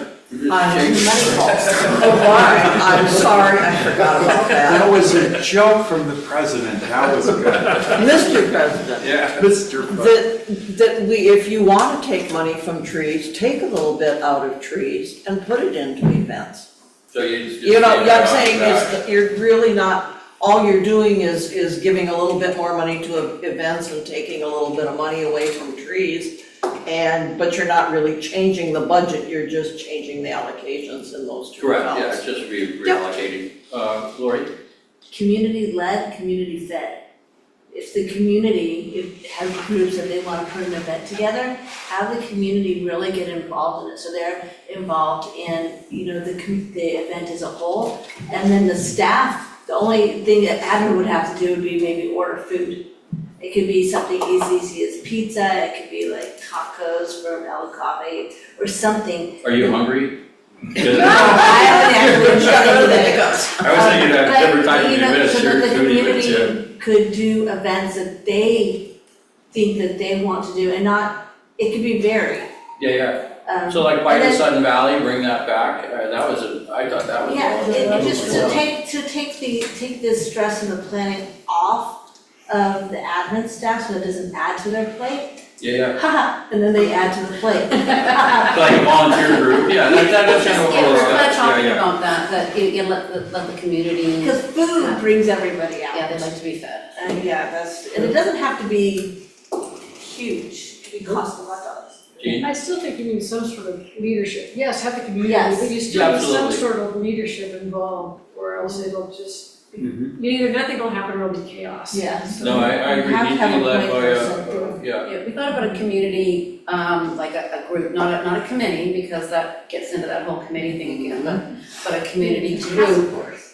We can call it a task force, we can call it whatever you wanna call it, but yeah, like how, you know, putting those ideas together and getting ideas from Yeah, the they have a community. CPO, Chief Party Officer. The party crowd. Well, since our budget, we're discussing this now, coming up, we're having a presentation Saturday for community feedback. What is the recommendation that we wanted to see the event fund increase to? I think, what is it right now, it's at 8, I think closer to 15 to 20, I think would make sense. I was thinking 20. I was thinking 22, I think one of the big ones I was thinking is like a big 4th of July celebration, and fireworks and whatnot on the spit out there or something. Oh, we can't use that word. Well, not for us, but we've had companies come. Yeah, we could have somebody come out and do If we it. can No, get not someone- us, there's a burn ban. You could do it out on the water. Yeah, I was gonna Yeah. say, that's what. No, well, there's a burn ban That'll go over Yeah, well. the large. but not the county, won't have a burn ban on 4th of July. I did look at Yeah, the yeah. cost of doing drone shows. Okay. Let's, comment from Joanne? So the operational budget is a zero-sum game. If you want to increase one category, you need to decrease another category, as has been mentioned. I would argue against reducing the hazardous trees category. The most productive months for tree removals are, of course, in the fall. And historically, we do spend about $250,000, which is an astonishing sum. That's why I said it that way, because 250,000 sounds less. But it's $250,000 on average every year. Now, I want to, and I've said this before, but I'll say it again. Our hazardous tree budget is completely focused on removing trees that are imminent or immediate hazards. We do know proactive removal of moderate risk trees. And we also, to save money over the last several years, have left trunks of trees on the ground in many areas. As those of you know who have attended Firewise, that adds fuel to our green spaces. And so I would suggest that we do not reduce the tree budget. Instead, we potentially should augment the tree budget so that if we do approach the end of the year with a surplus of funds, that we then shift those funds to the proactive removal of fuels from our green spaces. There's a lot to be said for actually managing our forest lands instead of reacting when a hazardous tree is identified. So I have absolutely no objection to a good party. I think events that bring the community together are excellent. I fully support them, but I would suggest that you look to a different area for funding for those events than the hazardous tree budget. Okay, yeah, that brings up a good point. We were changing that category from hazardous trees, I believe, to forest management or something along those lines. It gave us a little more leeway with what those funds get used for, like removing fuels and things like that, so. Okay, Lori? So it's, right now the budget's 8,000, Yes, so we're looking at increasing it 12,000? to 20. To 20,000. An increase of 8,000 of 12, yeah, add 12,000 to it. Yeah. So that's like 32 cents a month, Right. a lot. Yeah. What if we took our collection rate at 95.1%? That's what our collection rate is currently. No, she means for the 95 even. So instead of saying collection rate is 95%, she says make it 95.1%. Because historically, it's always over. Oh. So, try to, Gotcha. Here's a little consolation, like, in admin, we have this line item, the same department, GL 9211 SBCA committee support, it's 3,500. I don't believe we added this last year. And I don't The believe 35's not, you can't take we've it all spent the like way a in. dime of this so far. I mean, like, we could take that, could just get rid of this line, put that 3,500 into that $8,000 event line item, but at least kick it up that much. And, you know, I guess if it came down to it, and you didn't want to take money out of UDR, if we were running a surplus, it would be the end of the world if that line item went a little over budget anyways.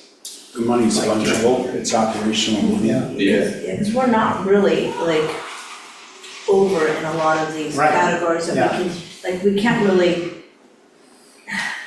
We have a pretty lean budget right now. And next year. Yeah, I mean, it's like, you could easily just say, okay, raise everybody's dues 32 cents a month, and probably nobody would notice, but we don't wanna do that. So how do we? I'll have to look. Well, we don't need to do it right now. Right, but we need to do it within a week. Yeah, we should, well, we can always, like I said, we can always move money if worst case scenario. If we If have to. needed to when it happens, we need to get this is next year, we're talking about events, no. This year we have the craft fair and that's, I think, the holiday market, or whatever we call it. So next year we have our normal events, which is, we have the money in for that. It's any additional events we might have.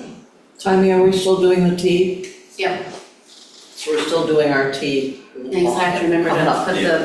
put that up to the community. So it's not a lot of money though. Something to It's think all- Who's the president? Yes, sir, Mr. Paper Butters. sandwiches. I think the Taste of the Valley event, Yes, Taste of Sun Valley, yeah. I thought that was. Or Bite of Sun Valley, whatever. Whatever we called it, we couldn't keep kids off that rock climbing wall that we brought in. I mean, we had lots of activities going on that it brought out, and volunteers operated the hot dog and hamburger cooking station. So we provided, I think it was like 700 meals, 700 hot dogs or hamburgers total to members. We ran out. We had enough, and They came in and we did it in the tennis court. And then the rock wall, the music, the vendors, it was a big event. Did we have the flea market at the same time? Yes. Yeah, we did, that was, I think we spent like close to 25,000 that year. Oh, we did. Could have been. You have to look back, I think it was 2023, Lori. Why don't we at least move the 3,500? So if you're not using it now, move that, so at least bump it up a little bit, and then once events are presented as a possibility, we can come to the board and say, I need an extra $5,000 because we have this event. So we can take the 3,500 out, bump us Well, up to no, this is the $11,500. $3,500, Right. So we're better than halfway there. If we Yeah, yeah, once we have an event. No, we have a Because right target. now, we don't have one. We have a target. And as Tanya said, look, when someone presents something, we can present it and the board can say, where do we have money that's under running that we can move money over? Is that You know, something the the thing board that's- needs to do, or is that something you can just do?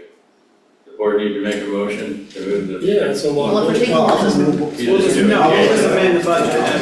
Yeah, so it's just gonna move the money It's over. probably all gonna be. Okay, Awesome. Are there other comments that we need to address in the budget? I have a comment on the slides, if I could comment on it. yes. I'm just gonna ask for a request if we can do that. So slide 9, it talks about the projection shows a capital budget was prepared with no increases in dues after 2027. And I get that. I think this is gonna be a repeat of when we actually show the capital budget and we talk about it. And so I think it's just a redundant slide of something that's gonna come up later. And I'm wondering if that, I could just be taken out. Number 9. I'm just suggesting we really make sure the community understands. This is not a done deal. It's going to have to go up. Yes, exactly, and if you were presenting it this way twice, I think people are gonna think it's not going up. So what I'm saying is taking this slide out, we will show the capital budget as it's presented, which is with no increase, but I think there's gonna be a conversation about realistically, there's gonna have to be an increase. I mean, I guess the one thing about this table is just to make it clear that the 10-year capital budget was indeed, put together based on this $177.24 all the way out to 2036. And yes, and Versus like if they just looked at the 10-year capital budget, they would just see the total dues.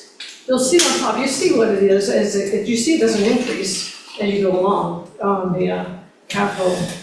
But only in total. Yeah, but only total, and this slide kind of comes like with all the general information of the dues increases before it really gets into the nitty-gritty. But in expected, that's the roads, no, that's right, what is that one? Yeah, it doesn't increase if you look at it, even Oh, yeah, on the that's right. That was capital on purpose. budget. May I chime On the in with a spreadsheet. comment on this? Mitch? But our buying power dramatically increases after 2031 because our loan is paid off. Is that correct? Yeah, after like All right. 2029. Is it 29? I thought it was 39. 2029, 2029, Like 29. after 2029. So I think telling them what you're suggesting, but also letting them know our buying power dramatically changes because that loan is paid off. Yeah, of course, the loan being paid off is taken into account automatically in the years after 2029, since those payments aren't dragging down on cash. So meaning it helps out the residual at the end of the year. But it enables us to get more capital work done because our cash That's right. position in Yeah. capital Yeah. has dramatically increased. Right. So as we're explaining to them, we're showing no increase in capital dues yet after 29. We have more cash available. Now, this is an issue that's going to have to get addressed in out years, but here's the total picture. I mean, we're gonna show them the 2020, what happens in 2029, then we can show them how it goes up. But my concern again is that expected dues collection on the CERF plan, it shows that $1,508,000 for the rest of eternity till 2036. Right. So it's a duplicate of what we're saying. That's why I'm saying we don't need 9, because we're just gonna be talking about it twice. Or we can talk about it twice, but it's basically talking about the same thing twice. I mean, technically, you're right, it does talk about it twice, it's just, if anything, just breaks it down on a monthly basis, in terms of like, just equating it right to a monthly dues amount. Versus like in the 10-year capital plan, it's, the full year's worth of dues collections on that first line. I just Or think actually it's, the I just second. think it's redundancy, but okay, I mean, that's fine, it's like, you can keep it in. Linda? With this whole business we're talking about, we're sunsetting the one loan. We also have included in the reserve study the amounts of money for the $3 million loan Right. that begin in 2027 and then bump up from like 101,000 to 331,000 in 2028, another 331,000 in 2029, et cetera, et cetera, et cetera. That nobody's talking about, that's being calculated in there. Yeah. Sorry. So the capital budget is showing you that we have to take out a $3 million loan to accomplish, especially the Pavilion Fund 6. So there's two choices coming up here. You're gonna take out another loan, or we're gonna do a special assessment. Or you're gonna raise dues, but I know, but I'm saying, when we were talking about that we're sunsetting that and it's gonna increase our buying power, no, it's not really, because we're gonna have another $300,000 for the loan that we can't, but I'm understanding, I'm just saying, that number is in there and is calculated into this, and I'm trying to, Okay. make that point that Jean's making, that there's money in there. It's nice when we sunset this stuff, and if we weren't taking out a loan, that'd be great. There'd be extra money to do projects, but that's not the case. It's like, Yeah. Yes, Joanne? I think one of the big challenges of the capital budget is that no single item can be viewed separate. It's a very synergistic budget. So not only do you have all these rows of different projects, but you've got it out for 10 years, right? And yes, one loan is dwindling in its payments beginning in 2028, and then accelerating in 2029, and in 2030, that's the last year we have to make payments on the current SURF loan, so that's good. But as Linda just said, the new loan payments have come along. And unfortunately, the two loans are both being paid back during the period when we're also supposed to be replacing the marina docks. Yeah. Which is why in this budget clearly shows that at the end of 2029, our reserves for SURF are down to $625,776, which sounds like a lot to me as an individual, but is not very large from the association's perspective. And it's because all those expenses are hitting at the same time. Now, you can argue that Barn 6 has been essentially closed since 2013. When the decision was made that the cost of repairing the rotted post holding it up exceeded its value. And this, currently this board has moved the association forward on a project that is, in many respects long overdue. So it's good to be doing that, and fortunately, our reserves are not high enough to accommodate paying for it without that loan. Right. And the budget evolves every single year. So next year, we plan to have the docks reassessed to make sure that the timing at which they are replaced is appropriate. Yeah. We may find that those docks move further out, and that gives us some relief overall in that year. But one single item can't be viewed, alone. You really have to look at the whole thing, which, given that it's spread across 5 11 by 17 pages, is quite an undertaking. Any other comments?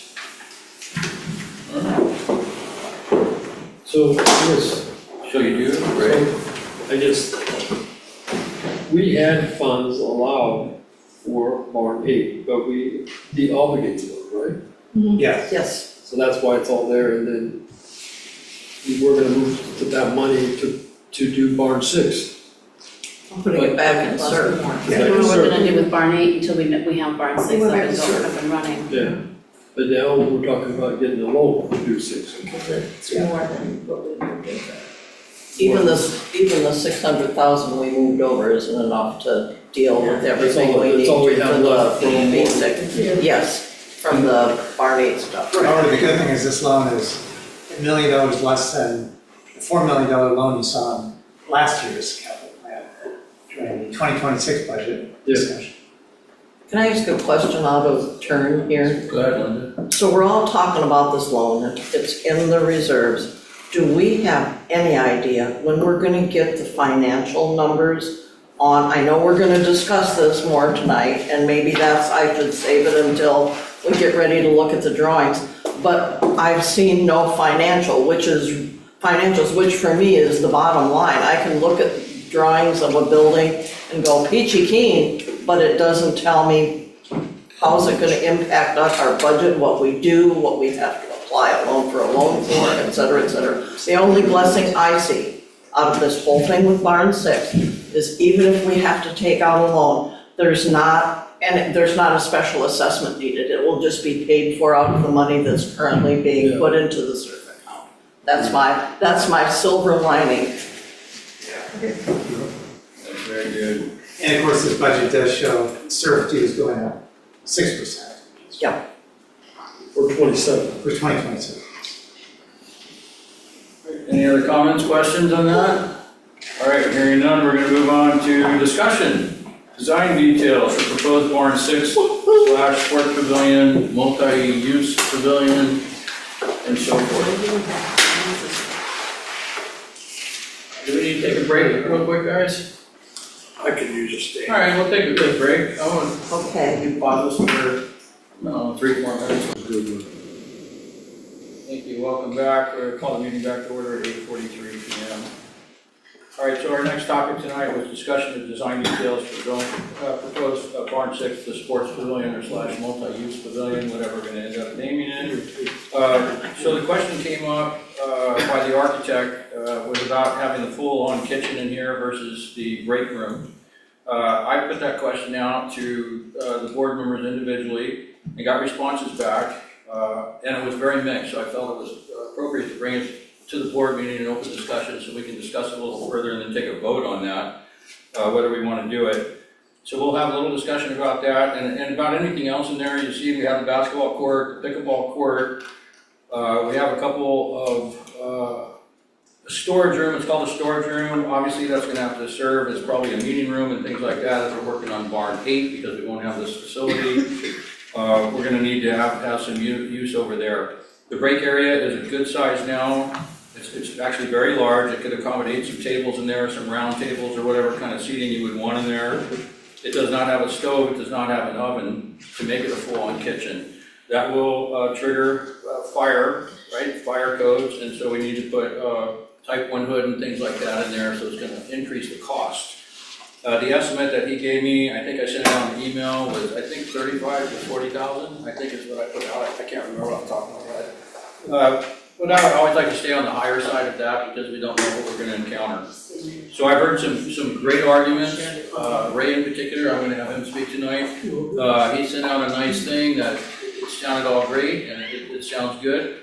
And we're going to hear that. I just also want to remind the board that when this thing went through Long Range Planning Committee, was brought out in the town hall, a lot of people complained about having duplicates, like a duplicate building here, and now because barn 8 is still going to be the community center, this barn. We house our pool equipment here, we have our rec center, we have, there's a lot of uses in these rooms, yoga classes, and I don't know, John can tell you what all is here. The sunshine room, things like that. So keep that in mind as we're talking about what we want to do with this pavilion here.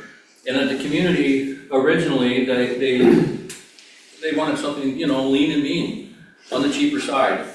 And somehow we came back, with that big 2-story thing, we saw how that went. It wasn't a good call, so we regrouped, we came back, and now we got this kind of, to me, it's somewhat stripped out. But it does serve a lot of purposes. It's more of an open air. You'll see there's 4 roll-up doors, actually 6 roll-up doors. I'm looking at it now. We have 6 roll-up doors. I put 2 on the parking side. I forgot. That's on the parking side over there, you'll see those 2 roll-up doors there. We relocated the entry, so it's more in line with this building now, with the rec center now, with the entry doors here, so you could go out of one and right into this one, so it's more of a flowing thing. The old plan, it had one on the parking lot side, I believe, or down on this side where the storage room is at. And I apologize, I don't have the old floor plan here. But anyway, so let's have a conversation about this, and I'd like to go around the table and get this finished, because I need to get back to the architect with it, so we can get finished and make Linda happy, and then get our numbers for this thing, once we know what we're doing. And then Rob raises down first, and then we'll go with timing, and then we can just go around however we want to do this. So Rob? Just a question, the doors to come into the building, are they gonna be powered so that they'll better for accessibility for those in No, chairs? it'll be up to code, so we have to, so that's one of the things, I'm sure we have to. I don't know, I haven't built in Washington State, California, we would have to, there's no doubt about that. I assume it would be the same thing here, as they are requiring ADA parking and things like that, so I assume they'll be able to push a button and the doors will open. Good, thank you. Yeah, but I don't know 100% on that, but that's something we can certainly look to if it's not a requirement. We can put a Rob Gibbs filter on it, so. Okay, and then Timmy was next. Okay, I had 2 questions about the kitchen, just so before we start talking, so we kind of know what we're dealing with.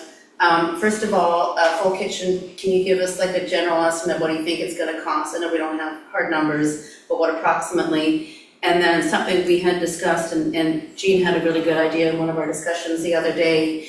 What's the difference if we only had a stove, if it didn't have a cooktop because of the lack of venting, would that save us a bunch of money? To have an oven. Yeah, one of the questions came up, actually, we did discuss this, so it's about 35 to 40K, if I remember correctly, what he told me the cost could be. So Gene had a good idea that instead of a stove top, because we have a big long counter there, you could put hot plates and things like that out there for cooking different things, and not necessarily have a stove top, which requires a hood. So that's one way around that, and I mean, that's something we could certainly talk about. So even a double oven or something like that is certainly probably doable, and then you now I would say that in a home you don't need a hood. I do not know about a commercial kitchen, because this would be considered a commercial kitchen because it is the community center, or, Yep. you know, a I place bet for you a it's community. going to look at El Agave. Bet on it. Yeah, most likely I would think that would probably be what they'd say, because they always err on the side of caution, especially in a facility like that. But go ahead and Well, El Agave has stovetops. We're talking about removing the stovetop and just having like a double oven. So that you could, I cook steaks in a double oven, I cook chicken in a double oven. Double oven an oven can serve as a cooktop. So I don't know if you need a hood vent, a commercial hood vent, and how much cheaper, if it is cheaper, to do that instead of having that. I'm thinking an oven that's gonna cook anything with grease is gonna have to have a hood. Or a vent. So Maybe out, like straight out. maybe because I have an oven off to the side of my wall, and my cooktop is over here with my hood. I don't have a hood on my oven. But it might be different depending on, I don't, what this thing. Other community spaces typically don't have a commercial kitchen because they're not set up to prepare food, they're set up to reheat and serve. And that's a big distinction, and that's the additional money if you're looking to prepare food there. And I don't even know who would manage it, like you need to manage it in order to keep it viable, do all the inspections, all of that. yes, it would require, yes, and that's the other thing we have to consider is maintenance, right? That's one thing we should always look at when we do a facility like this, is the ongoing maintenance. That's an excellent point, because you will require annual inspections. Well, yeah, many more than that, actually. So the other pavilions that I've looked at locally, they do offer the ability to reheat and serve, but not to prepare. That's an important distinction. So why don't we go around, do we want to go around the room, is that many, or just have Ray, yeah, let's go with Ray. I'll start Yeah, go ahead, because Ray. I'm gonna be an advocate for a real kitchen with a hood that you can actually cook on. My background, I grew up in a neighborhood and we had community dinners every month. It was a spaghetti deal or or tacos, but it was in a kitchen that was next to a gymnasium. Just kind of like we got. It was a kitchen, a gymnasium. Everything happened here. People signed up for Little League, all the clubs signed up, the soccer teams, that was the event. Everybody showed up. It brought community. You know, I was fortunate. I was in that environment. So, hey, that's a long time ago. Hey, tomorrow or Saturday, I'm going to my 50th high school reunion. Big deal. That's how old I am. You'll be the So, only one there. I don't know about that. 550 in my class. But, you know, I presently kind of got on to this board by Heine here to help Sudden Valley become a community. Because I saw lots of terrible things all over the place and it's just isolated. Don't need to list all the items. Most people know all the items. But I presently am I volunteer for a CTK farm that grows vegetables for all the food banks in Whatcom County, like 9 of them. There's over 550 volunteers at different times. But on Mondays, once a month, or every Monday, everybody shows up. There's gonna be like 50 people, 25 people that show up. But once a month, they do a meal. You know what the attendance happens? It goes from 50 to 150. Why is that? Food is a magnet. It draws people together. People, they work, they sit down at a picnic table, they share, it draws stuff together. This community is crying for community. Like I said before, we're gonna have a ice cream social tomorrow. We had a ice cream social last year outside in the pouring down rain and 150 people showed up. But, you know, if we had an opportunity with our pavilion to have a kitchen and have a pancake breakfast, have a spaghetti feed once a month, chili feed, cake feed, all the different groups that can come in and do stuff, all for our community. It will bond and get community together. We are hurting for space, meeting areas, and we're hurting for opportunities to get together.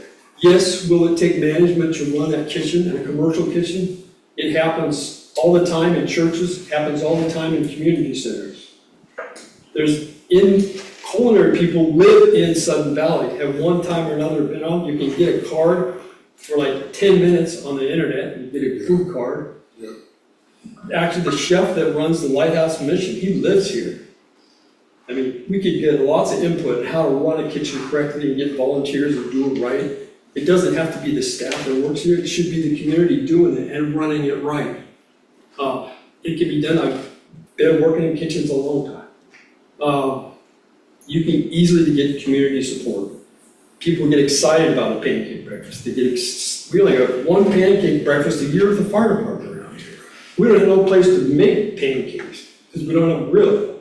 I don't like pancakes, but a good waffle I'll go for. That'll work. Another thing this is stuff, research I've done when I was on long range committee. I mean, research this out. I mean, the Bellingham Senior Center, downtown Bellingham, they just got a new one, but the existing one. If you have a kitchen and you have a seniors group, which we have 1,500 seniors in Sudden Valley, if you have a senior group and you have a kitchen, Meals on Wheels will come to your facility. If you have bathrooms that are up to code, and if you have a kitchen that's up to code, they will make a lunchtime meal as often as you want. You can do it once a month, you can do it once a week, you can do it every day, $5. The Meals on Wheels food is provided as part of a government program, but you know, our farm, we donate all the vegetables, it's all fresh, it's good stuff. And you talk to the 150 people that have lunch in Bellingham, guys, take a check down there. There's a good community with the seniors. Our seniors are unfortunately, a lot of them are getting older and they've got big houses and they're leaving because there's no place for them here. We're making some effort to get something going, but this is the golden opportunity for this board to step up, create community, bring food. It doesn't cost, the numbers you're talking to is small. for investment in the community. Yeah. If it's 56, if it's 180,000, it would be worth it. Our communities fall apart. I'm sorry. Thank you, sir. I'm trying to make it better. This would be a big step forward. Lori? I agree with Ray 100%, but Thank I you. do have a question. I can answer it. So currently, we have a commercial kitchen in this barn upstairs. No. It's not a commercial kitchen. No, that's not. Okay, so, No. okay, so we have no commercial kitchen other than El Agave. Okay, so that was my first question. So we're gonna, I think we need one, but we don't need two. So it's like, we need one in here, or we need one in there. Question is, after both are done, okay, so let's say 2029, wishful thinking. Oh, the building's getting. 2035 is what you're saying? You're talking 10 When years. we're all dead and 10 gone. years. Okay, so which building, after everything's done, which building would be the primary gathering place for the community?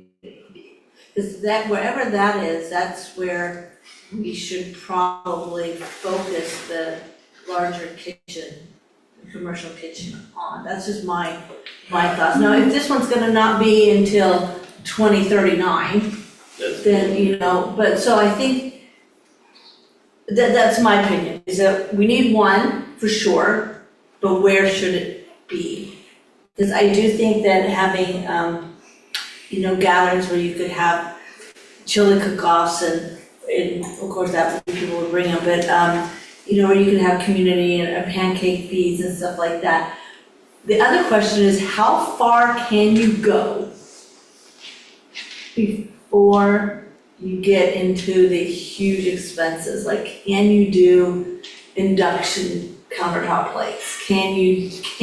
What can you do before you take it from 5,000 to 45,000? Yeah, so we can do I don't hot know. plates and things like that. You need a dishwasher.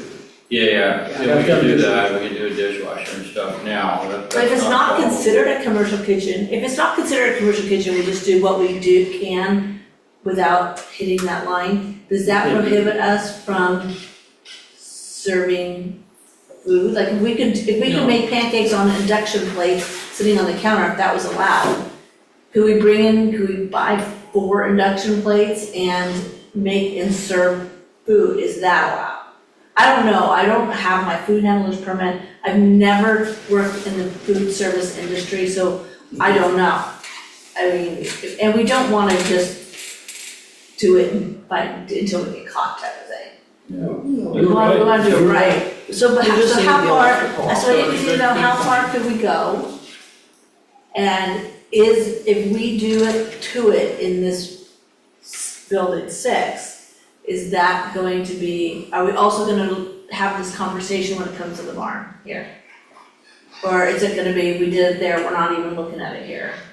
Well, you bring up a good point, because this building was known like as a community center, right? And so this is where you think that, for me thinking, this is where the kitchen would be probably better utilized than if you didn't have duplicate kitchens. This building would have a generator, because we have pool equipment, we have the rec center, we have a lot of uses in this building, use it for meetings and classes and so forth. So in some emergency or something like that, we would have an emergency generator here. This would probably be more inclined to be an emergency shelter situation, because the generator and the kitchen would be here and things like that. That doesn't mean that building couldn't have that and then take it out of this building. Right, but that building is gonna be much more convenient It's easily accessible. because it's near the parking. Yeah. So if you had the commercial kitchen there, and you had, let's say we had a emergency shelter here and we needed to prepare food, you could make it there and carry it over. Sure. I mean, it's not that we can't serve it here.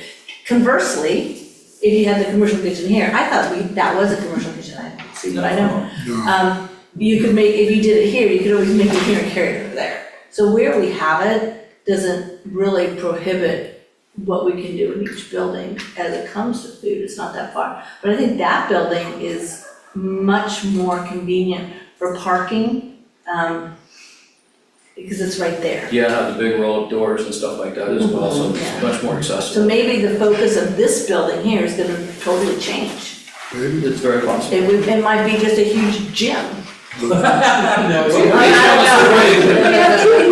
It's like putting a gym over there.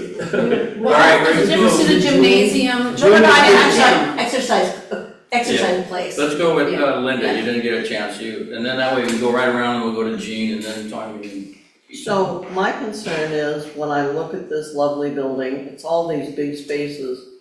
I'm assuming at some point in time, this building is gonna be shut down and you're gonna need a building to have meetings in. Whenever, for instance, upstairs, those closets are full of tables and chairs. If we're gonna have an AGM in a place where we're gonna have an AGM because this building's closed, you know, what are you gonna do, get out on the basketball courts? You have to be able to store all our equipment that we use, all of the, you know, hopefully we take some planning for electrical outlets and stuff for this, but it's like none of this has storage in it other than this big corner that says storage. And it's like, if that's it, then, you know, what are you gonna all put in there? Are we gonna move that so that our meetings start to happen there? That building is scheduled to have AC, correct? Yes. Yeah. But that's my concern, is there's these big areas here that are on the other side of the basketball courts. Are those gonna be meeting areas, or is that gonna be for just games of some sort? Pickleball or? Yeah, it's a pickleball court and then a basketball court. It had 2 pickleball courts and then we removed one because they seemed a little close. And it also gives us space to utilize if this building does get closed, because we don't know what we're doing here yet, we just know we have to do something. The gym equipment all needs to move. Yeah. That gives them an open area to put their gym equipment and so forth over there. The other thing I wanted to point out, that Tommy will be able to talk about, after the bomb cyclone, the group came in here, how many guys were there? 12. Around 12 guys. We managed to feed them and house them in They were in the sunshine room, they slept in the sunshine room, and we used the kitchen and crock pots. Yep, and We made served, chili, we had made soups, we soups, made. all sorts of stuff, sandwiches, we had bread and stuff that they could put in toasters, fix for themselves, have breakfast, coffee all the time out of the coffee makers in there. Just did a bang-up job, you know, but I'm saying we didn't use a full kitchen, but we were able to feed people that we had to feed and house, and I'm thinking about if there comes a time when we have to have people come here. That bomb cyclone, there were some people that went, there was no place for them, I had no idea where they went, where they had to evacuate their homes because of the propane tanks, and they had to walk out in the dark.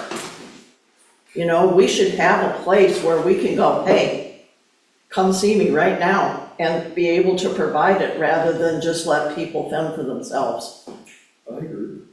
I'd like to recorrect something I said. So you said AC, that the conditioned rooms would be the break area, the storage rooms, the restrooms and so forth. The whole building would not be AC. Oh, yeah, I understand, just I mean, so that there's, ACC.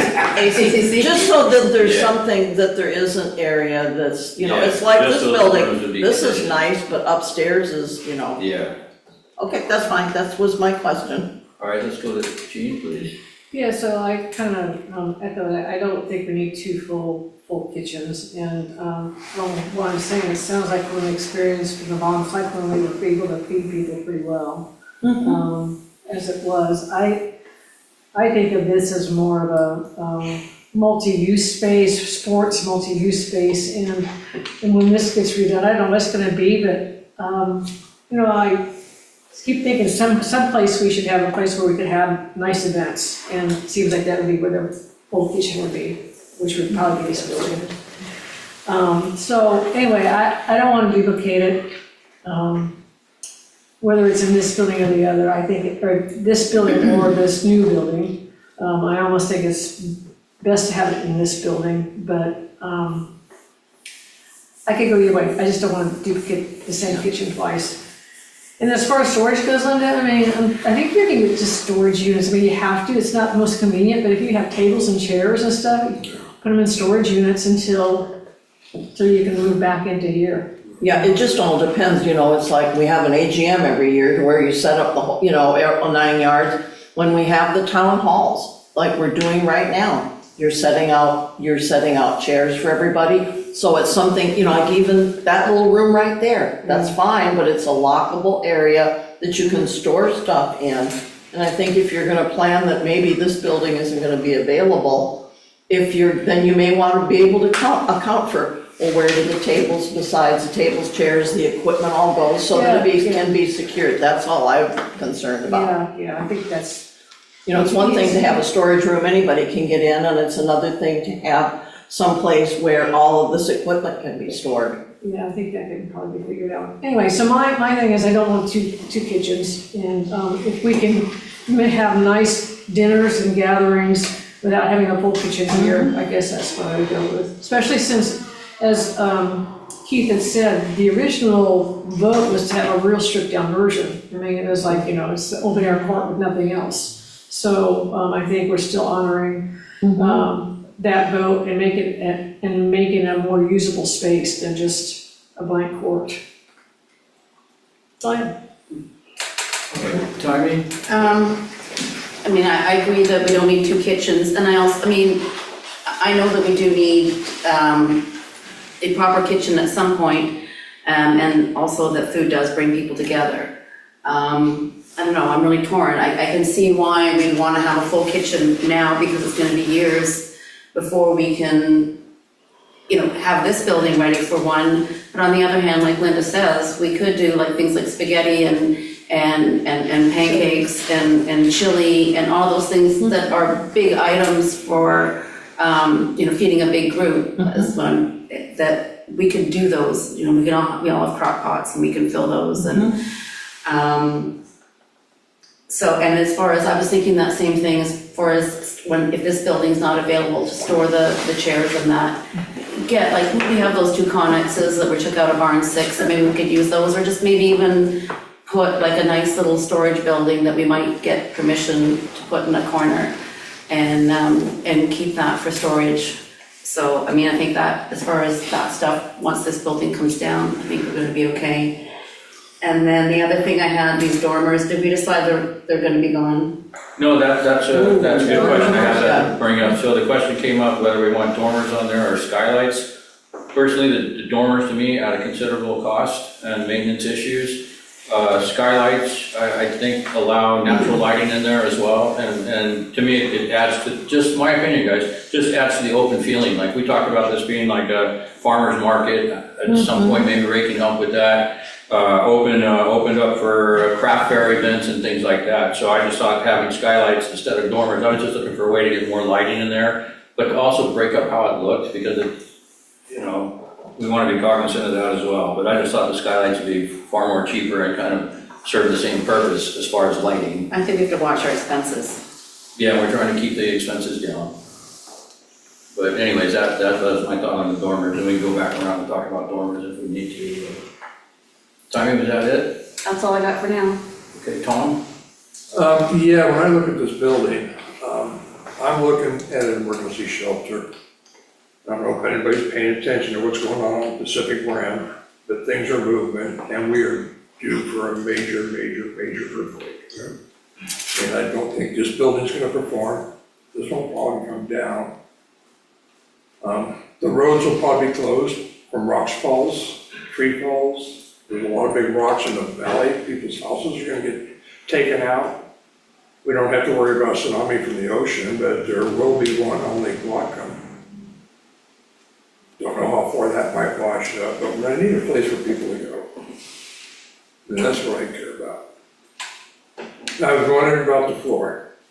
I know we have to dig down 3 feet, recompact, put a slab on top of that.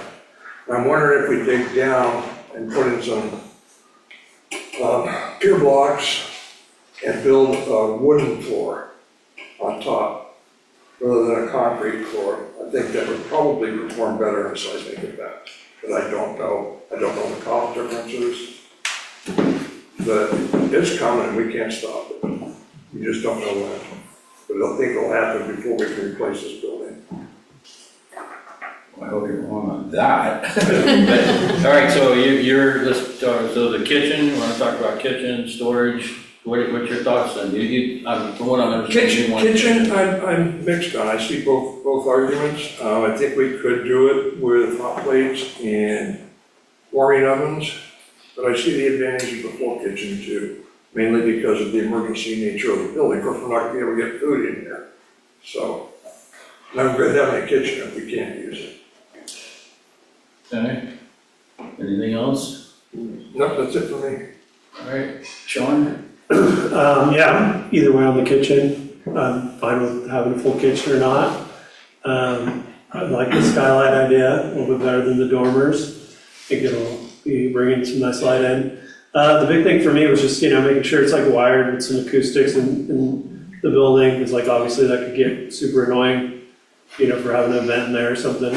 But yeah, just having it wired for speakers, and then like, obviously, a TV or a projection screen or something would be. The ability to set something up. Yeah, for sure. Because right now we're running all sorts of cords all over. Yeah, the place. we could just do it, if we lock it in early, we could figure it out a little bit better. If it was an emergency, or even for board meetings, like temporarily, we'd still have to we'd still have cords running around, because don't forget the sports, the idea totally was multiple use sports facility and things like that, right? Our only indoor basketball court, pickleball court, so I'm guessing it probably will get used through the winter as well, it'll probably be used all the time. So that'll be the main focus of this building, is for open air type situations and sporting events and, things like that, not events, Maybe it's all the events, plugs people in the trip floor. on that.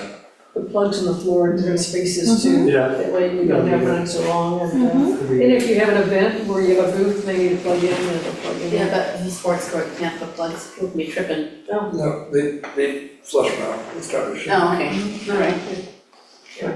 Yeah, the little like brass things you see. All right, Mr. Waterman, Sean, was that it? Yeah. Okay. Oh, Mr. President, thank you. I'm a proponent on the full kitchen and the emergency shelter. There is no place, we'll get trapped here. Our members are gonna get trapped here. We know that there's only one gate out, one way out of a couple of gates. Something happens, what are we gonna do? If we're a community, we're gonna take care of our own community. I think that the parking area next to the building and the access to the building, even after we rebuild this building, assuming that we do, that is a flush floor, can handle the largest crowd than anything that we're gonna put in here. And so I think the commercial kitchen in there and a eating area or break area in this building would be wiser. I'm also in favor of the emergency. Not this building, that building? That building. Yeah, okay. I'm also in favor of an emergency generator. Now, an emergency generator can serve both buildings, much like having a transfer switch between, oh, you want to power that building or you want to power this building. So one generator, but at least stubbing out power in that building for a generator. I believe that we're going to run into the crisis. It's going to hit us, and being able to support our community, I think, is in our best long-term interest as a board or for governance. So storage is going to be essential. You could put in the outbuildings, you can put in, look, for extra tables and chairs. We can do that, but we have to have storage. We can add a storage room in this right corner. Could we buy a couple 40-foot conex or something? We've got them. Well, let's try to go way down. Linda and I just helped empty them. We spent a lot of time emptying that stuff. All right. You're welcome. Given that we're also in the Pacific Northwest and it gets rather dark out here for a good portion of the year, I do like windows up on the roof and LED lighting inside of the building so you get full spectrum daylight lighting. So it's not a depressing area inside the building. I do away with the dormers. I go with the ceiling windows or the skylights, and it's consistent with the open air venue. I like that. But yeah, I'm the full kitchen and be prepared for using that building in the long term for an emergency shelter. Thank you. Daniel? Yeah, I think I do like the idea of a full kitchen, but it does seem like it really complicates things very quickly. Could we do a phased-in approach where we have the bare bones of the kitchen and then see if we're actually gonna use it, add to it later, maybe have all the electric in there and plumbing that we need initially, and then just build into it, just an option. And I'm trying to imagine the scenario where this is used as an emergency shelter. Are we storing food here, or how does this work? I'm trying to figure out how this is an emergency shelter. It's easier to I've heard many people say this, but I'm trying to envision what that would actually look like. I can give you that answer. I can too. Seriously? Are you talking people are sleeping here, or do they just come for a sandwich, or what? Oh, well, you know, this used to be an emergency shelter. Believe it or not, I emptied out, The adult center. that was one. We stored army cots in here. I emptied them out. I said, "You want to tell me what we're gonna do with 10 army cots?" You know, it's easier to deliver food in one location than it is to deliver food in hundreds of locations. And so we proved with the flying that you can get supplies in here. So, and with the fires, you can get helicopters in here. So, yeah, I can see it. Okay, I'm not arguing, I'm just trying to envision what that means. And then, do we have a plan for this building that we can look at to compare and decide what we need there, what we need here? Or is this just kind of gonna be an open space and we'll decide what we wanna do with it after that's done? Or is there an actual plan for this building? Well, there's not an actual plan currently, right? We just know what needs to be done in this building. We do know that we need to continue with the uses we have here currently. And that would be, right, the first part of our plan is what to do with that. This building, the way it's designed for me personally, I don't like it. If we went straight up on the sides, we could almost double our square footage in here. And the same footprint, right? So we can still do that without county issue. And we could utilize this place for a senior center, an actual senior, possibility of a senior center. I don't know if we like using that term, but a senior center with ADA accessible and stuff like that. There's a lot of possibilities, but that's something that the board would have to come back together again on and say, all right, we know we use it now, it's the gymnasiums in here. The locker rooms are to be way oversized. I don't use the gym here or the pool or anything actually for that matter. But I've been in the locker rooms, they're way oversized in my opinion for what they need to be. There's just a lot of wasted space in here, but it's just because it's so piecemeal. The gym would be on the other side then? No, the gym would only be over here cheering when this is closed. Okay. Yeah, so we move all the gym equipment over there, so, because that is one of the things that people utilize a lot is the gym, especially around January, I hear. Right after the New Year's resolution, right? And the pool mechanicals, Yeah. that can't move. No. Yeah, Yeah, the pool equipment, yeah, that stays here no matter what. and changing areas, and Yeah, you shower, need a that locker sort of room, thing, you you need need that kind of some stuff. space. Okay, so that would also include this. But our showers here right now, like, they don't work, I mean, they work, but it takes, who's told me that? Was it Ray? Do you use them? Or somebody uses them? They told me they use Somebody them. told me it's cold, it's all. Yeah, for like 10 minutes, dude. I turned it on and I was like, are you kidding me? And they're new water heaters. They're nice. They're like this. Are they far away? Yes. A little bit. So That's the in the problem. morning, if you're the first person to turn the water on, it does take a while, maybe 10 minutes Yeah. or more for it to heat up. But during the day, if the showers keep in use, then it's not as It's readily available. It's more instant. But yeah, since the pool is here and the pool mechanicals are here, and we need a changing room, a pretty impressive one in order to be a public pool, right? Yeah, It makes sense to keep the gym here so they Yeah. can use that facility. But all the rest of the activities of this building would be fungible. We have public gathering upstairs in the dance barn, and we have meeting rooms here. Exercise classes. Exercise a lot of classes, those. you can think of all of that happening in the sports center or not, but that's what must stay, the pool mechanicals, the changing facility and the gym, the fitness center, right, next to the locker room. And we have the sunshine room. The revitalized, I don't know if you saw that, we I saw redid that. oh, that's nice. Yeah. It's really nice. Where would the town halls, would that be in the new building then eventually, or? Eventually, probably, yeah. In this one, come back here, it would have to be And there then for a come back while. Yeah, It would have to only, be there yeah. for a while. Maybe, Maybe. One of the Why don't you considerations take would meeting be spaces? acoustics, because it's so hard to hear here, and I wouldn't want to have another sort of cavernous space that had terrible acoustics again. That's why, so for me, this is again just me, is I have trouble because then we're getting into duplication of buildings, because I would not want to make this a nice sound acoustical building when it's a sports facility, ideally, right? That's just my opinion on that. So I would focus on this as our temporary space when this place needs to be torn down or whatever we're doing, rebuilding it or trying to piece it back together or whatever we're gonna do with it. That this would be temporary use for our current uses here. This would become temporary. And in terms of acoustics, we could, if something gets purposed here, you could always put sound baffles and could look at what sound, what kind of soundboard you want, what amplifiers. Makes sense. All right, Linda, and then we'll go, Rob still? Well, I asked a question, I just want to make a couple comments if I could. Oh, I'm sorry, I thought you'd already made yours, I'm sorry. No, I asked a question. I passed you. That's all right, I just asked a question. So the comments is that I have is I would, if I could vote, I would vote for a full commercial kitchen for the reasons that have been brought up. I think it brings people together. A number of us cook at our church for a monthly event. We probably get 75 people in there. And, it really pulls me together. I think if we went to a potluck, we'd probably get maybe 25, because people want to come and be fed in an organization like that. First thing came to mind, like crab feed. I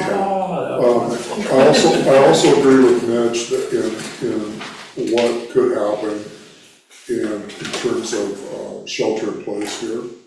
I think that's another reason why I would want to do that. I think the dormers are kind of cute, but I think the skylights would be better.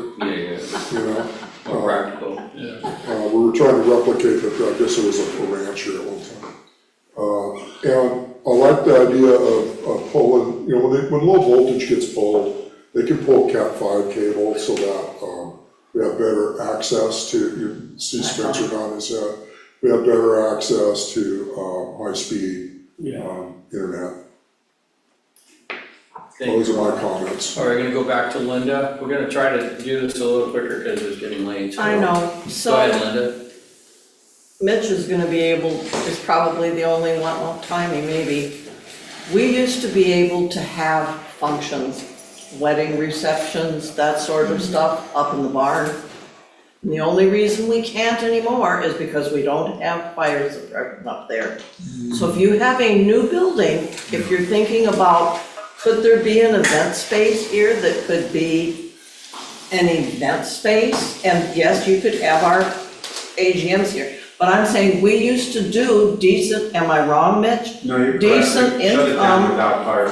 for that upstairs, because that one little itty bitty room that's beside the bathroom up there, they used to serve alcohol out of there because El Agave or whoever runs the restaurant has that. If somebody comes in and caters, they still have that ability. But the fire marshal said no, and that has completely shut down any income we've had. So if you had a nice space up there, you could utilize it, and if you had more light in there rather than, that's not my favorite place up there, guys, sorry. It's like, I'm definitely in a barn. But I'm saying, that's something to give thought to. That part of the reason we don't fully utilize that up there anymore is we can't, because there's not fire suppression. And how much is it to even put fire suppression in, Mitch? It was $250,000 in 2017. Yeah, So it's gonna be terrible. it's thoughts for you all, because I know a lot of you don't remember that's why that's been shut down all these years. Because how long has that been, Mitch? We shut it down right after, Keith, you remember this, the big Oakland fire at the Oakland Marina, all the boats burned down. You remember that in California? I do not. Anyone, Tommy? I remember it, but I don't know. Oh, I'm sorry, it wasn't the Oakland fire, it was the art building that caught fire, and they had rented out all those spaces inside the building. Oh, yeah. All right, right after that, all the fire marshals up and down the west coast went right back through all the permits and yanked them because people died. Yeah, a lot of people broke. I think it was about 16 or 17. All right, let's keep moving, Ray. I'll do this brief, but I just touched on kitchen last time, but I'm for the skylights, boom, that's a great idea. I'm also for, preparing this with the kitchen and the facility. It could definitely be an emergency shelter. We got restrooms and showers. And we did look at the numbers. You could hook everything up to put just a pad. And if money loosens up again, we used to be able to get a free generator from the government if it was gonna be a facility. And we did talk to the architect about this. Says wire everything, put a pad, and then once the application's open for, emergency facilities, you can get a generator. A grant. Yeah. And hook it up, and hey, you got power, and you've already got it wired for it. And there's a minimum cost to be prepared for that, and have a concrete pad. And then you've got a kitchen, you've got showers, and yeah, you can bust out some cots and people to sleep. I did emergency shelter in my high school when I was a kid. It's because they had a gymnasium, they had showers, and they had a kitchen. I don't know how to take it any stronger. We need a kitchen in our community. 10 years from now, it would be great to have a small one up here. I don't think this is gonna be built for a long time. So meantime, we're choking our people, no place to get together. So that's where I'm at. I was gonna say, moving forward, I think we have three things, unless I'm missing something, that we need to kind of go around and get everybody's vote on. One is full kitchen, dormers, I think we all basically agree, but we'll double check that one, and roughing in for a generator. So maybe should we go around and decide on those? Just make one point. Yeah. I just have one point on the comment is, we do have showers and bathrooms, but if it's an emergency shelter, there's like one shower for the guys, one shower for the women, and it's not a very big bathroom for an It's not emergency really enough, but it's shelter. I mean, it's something, but it's not enough if you're gonna be housing lots of people. It's gonna be group showers, sorry. A tiny shower. Or something in the lake. You might not have hot Can't water do that anymore. This is the reduced version, because we did have 130 by 100, this is 100 by 100. No, this is 100 by 130. Yeah, it is. It is 100 by 30? 130. Yeah. All right, any other questions or comments? I did One have. says Oh, I know I'm not on the board. You're not on the board, but I appreciate you staying here this long, so go ahead. Well, yeah, and I feel partially responsible that you're having this discussion to begin with, because I'm the one that raised the objection at last year's long range planning committee when I questioned what the architect is up to. So, and looking at this, that this basketball court is center stage, and you've removed the pickleball court. If you swap the pickleball court for the basketball court, the bathroom could be enlarged. But you don't have the height. That's why it's in the center now. Okay, well Yeah. then, the other point, I don't know the lady's name. Jean. Jean, yeah, your point about the bathrooms is well taken. It's, in my opinion, might be code compliant, but it's woefully undersized, because it's just really small. Perhaps you could make the entrance smaller, get rid of the 4-foot window and slide it over, make it a little bigger. And the handicap doors are facing the wrong way. Well, no, they're not. Actually, I like the way they're facing, to be honest. They have to face They it. swing out. You need your strike clearance. And you want them to swing out, too many times they'll swing in up against the toilet, there's no way you can transfer. No, I didn't mean swing in. Oh, I see what you're saying. Well, the orientation so that Oh, I you got can approach the bathroom, pull the door open, wheel in. I got you. They're just drawn incorrectly, it's my. Yeah, so, Thank you. thank you, Jeff, I appreciate that. Okay, so, Tommy, the questions that I had down on here was the skylights, let's go ahead and make a vote on it. So we wanna go skylights, no dormers, wires for speakers. We wanna talk about, I will talk to Quentin about the, well, we're already adding the condos, add a storage room. Do we wanna add a storage room to the right-hand corner lower right-hand corner. The current storage room would take all of the things we store in the closets here 4 times. This is a huge room. Yeah. I don't think we need I don't additional think storage. so. I think we just need it perhaps when if this building comes down and we have the extra stuff, we might need some external storage for a short time. Yeah, but But I don't think we need, I don't think we need to bigger. change the Well, storage this- for this. Okay. So, and this could also be another, it doesn't have to be storage room, it could be this, like this other room, it's not necessarily a storage room, it has windows in it. Right, so the idea was, we're calling it storage because that makes it easier for county and everybody else to be storage, which is gonna be the ultimate thing, but right now, we may need this like for the classes here, our rec classes that we have, I don't know what we have, but that was the idea of another storage. We can always add a storage, we can always build in here later, that is firstly. We can always do a tenant improvement and add a storage room later if we find out we need it. That wouldn't be an issue. So then I have skylight. Kate, just point of information, you said speaker or audio cable. I would also add Cat 5, so multimedia. Well, it'll be the package, so yeah. Well, just making sure it gets captured. Yeah, so we got wired, right? Yeah. And then, So skylight versus dormers, full kitchen or not, rough-in for generator, yes, and speakers in Cat 5. yes. We're up to 6 now. Are we up to 6? I don't know. Oh, see, I'm combining a couple of them. No, Cat 6. Oh. Is it Cat 6 now? Up to Thank 5. Now, let's not forget the kitchen, right? Six, I had that one, right? That was the first thing I said. That was the first thing you said? Yeah. All right, are we all done communicating on this, so we can take a vote then? Yeah, And just, let's do it. tell me you're gonna do it, and then go through one at a time. Oh, okay, so, who would like to see a full kitchen in the, what do we call this, sports? So really quick again, just to address that, so it's a good point that we don't have to put a kitchen in here if we have a kitchen over there. Mm-hmm. So just keep that in mind, if we were to make that the full kitchen, that would be where the money would be spent on that building. And then this building would not have a full kitchen, this building could have what this has now, a big break room.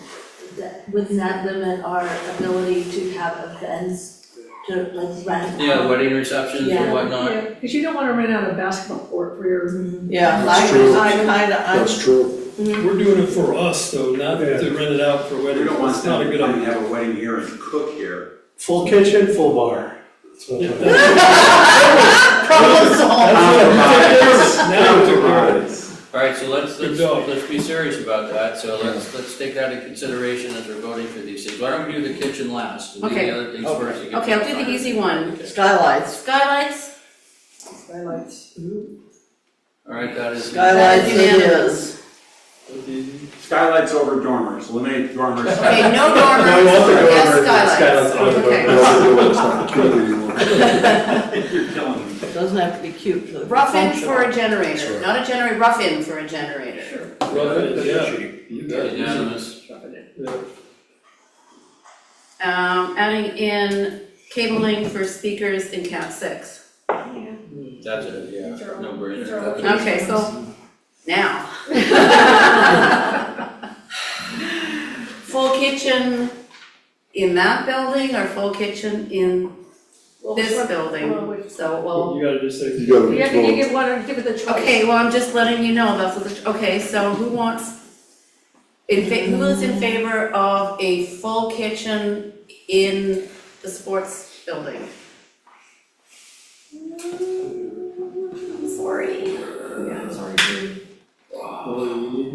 Why couldn't we just think of the community? Yeah, we could. Is it tight or something? But if you put a break room in, you can always Make more people. make the So extension. who was thinking full kitchen in this, wait, hold off and put it in this building? Wait, there's no guarantee, if we don't put it in there, there's no guarantee it's gonna go in here. Right. That's the point. That's the That's point. correct. Can we, I know Keith, you need to get back to them and I respect that, but How many people? are we allowed to, Yes, so if what you're gonna say, can we get the cost for the full kitchen and then change our mind? We don't yeah, want a full and kitchen? find out how far we can go without having to have the certification of a.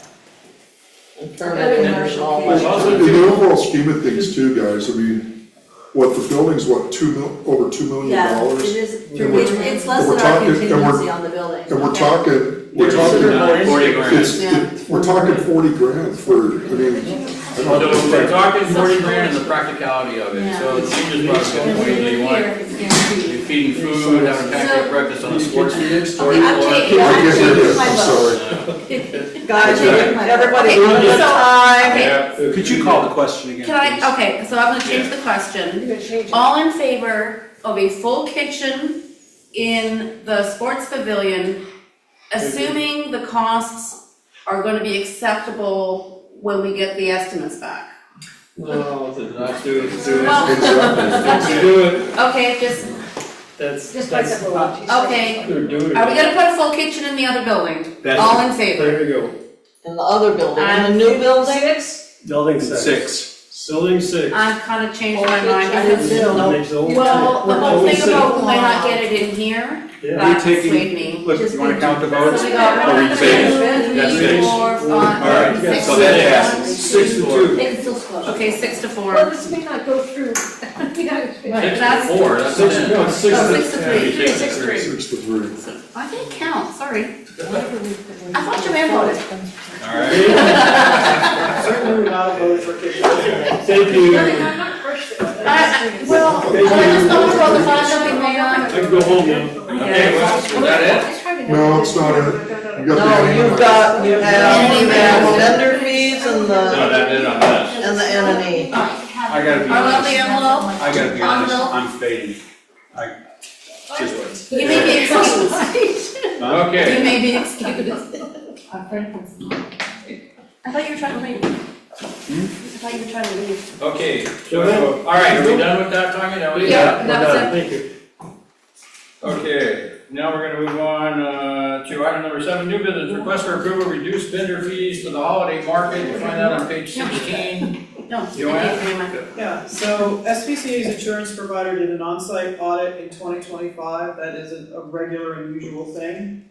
As a result of that audit, management was advised that vendors participating in any association-sponsored market events were required to have business insurance. When staff implemented that policy, many vendors could no longer afford to take part in the market events, making them less successful for everybody. The table below shows the 2025 fees and the proposed fees for 2026. So specifically for the holiday market, we offered indoor booths that were 8 foot by 6 foot. Those were the premium ones along the outer walls of the dance barn, and we charged $60. I'm saying we should charge 20. The indoor booth upstairs on the wooden floor was 6 by 6. We charged 50. I'm saying 15. And then the outdoor booth was 10 by 10. We charged 25, and I'm saying we should charge 10, or even maybe make them free.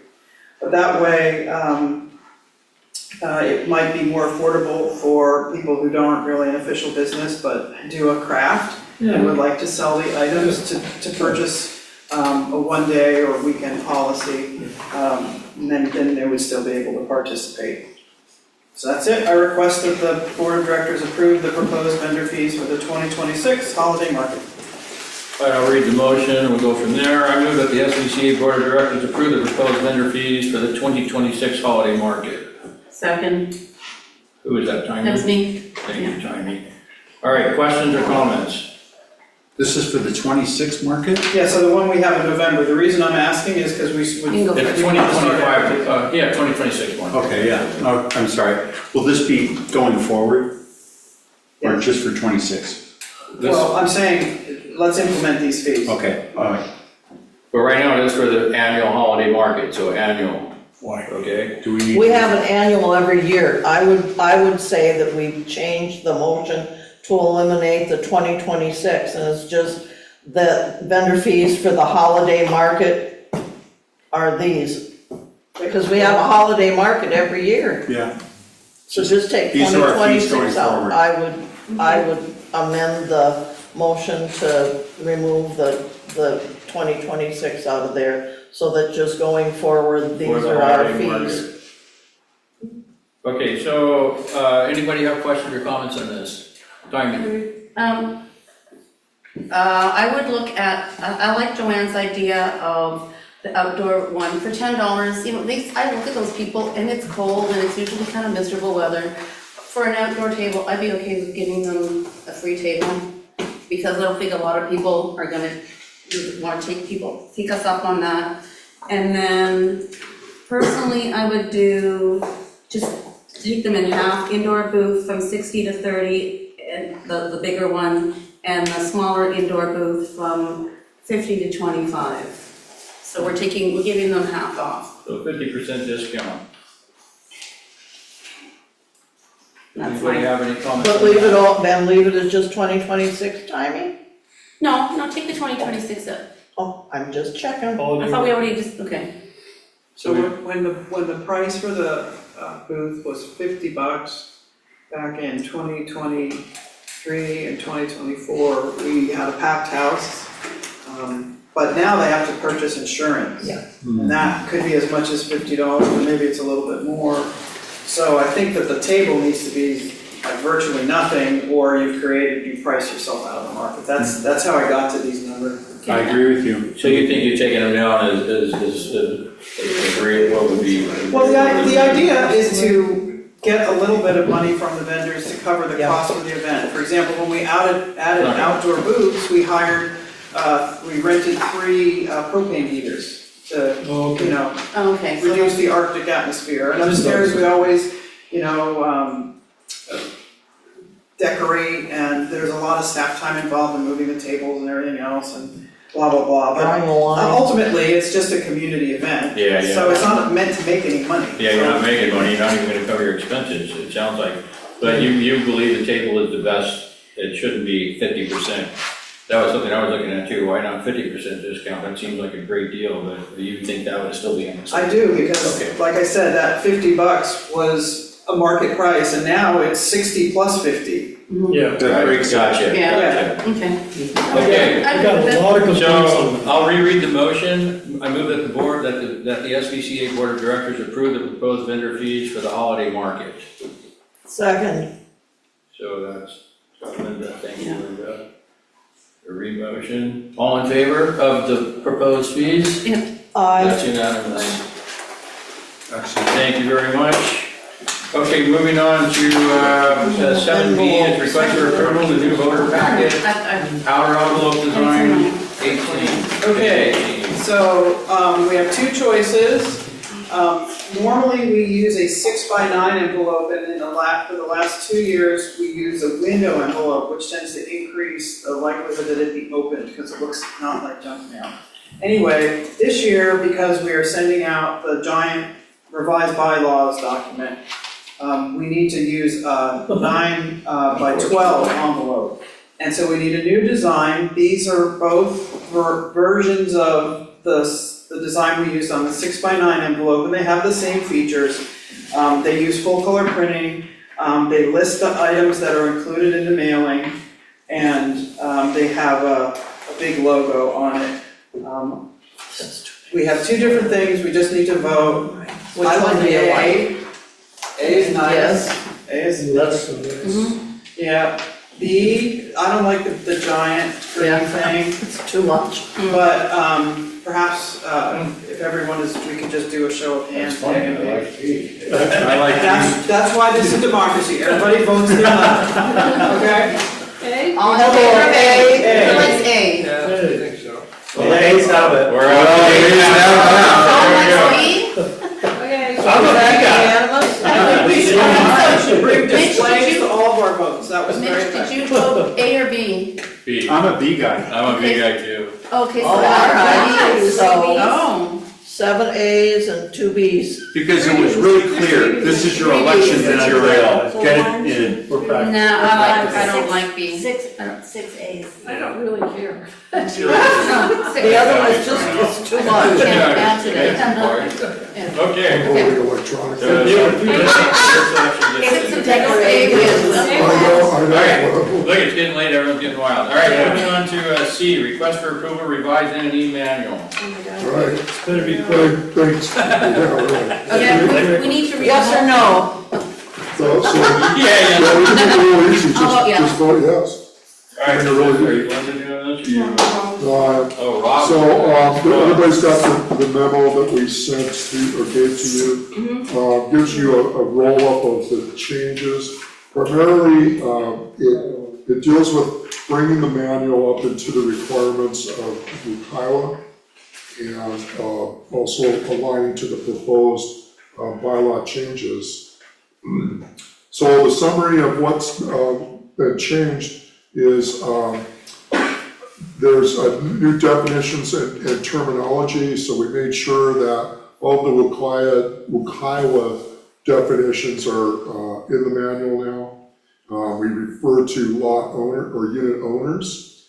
Also, it updated the nominating committee's responsibilities. The nominating committee, any mention of preparing a ballot with nominating committee members being voted was removed. All that is gone now. The election provisions, we also added electronic voting in there. The candidate for good standing appeals, that's a new requirement. So when we, right now, technically we don't have any candidates, but when we open the envelopes and we look at the applications and determine if the member's in good standing, and we say, oh, that person's not in good standing, then they have 2 business days to appeal. And that has to, Keith, it goes to you. And so that appeal needs to happen very quickly. We put together an appeal process for that. There's actually a form that they can fill out. And that's now in the addendum, in the manual. I don't think she attached it. I don't think she attached it. Hope so. I don't think so. Yeah, addendum candidate appeal form, Yeah. page 63. Yep. I see it, Oh, but no, it's just it's blank. empty, it's a blank But it's blank. page. I thought it was on the next page. So basically, we spent probably 5 months doing this. We dove deep into this manual. I wanna thank the NE committee, because it was really a lot of hard work. And people with different talents, it was really good. And Carmen repaginated it, which is desperately in need. Yeah. So we get wonderful support from Carmen.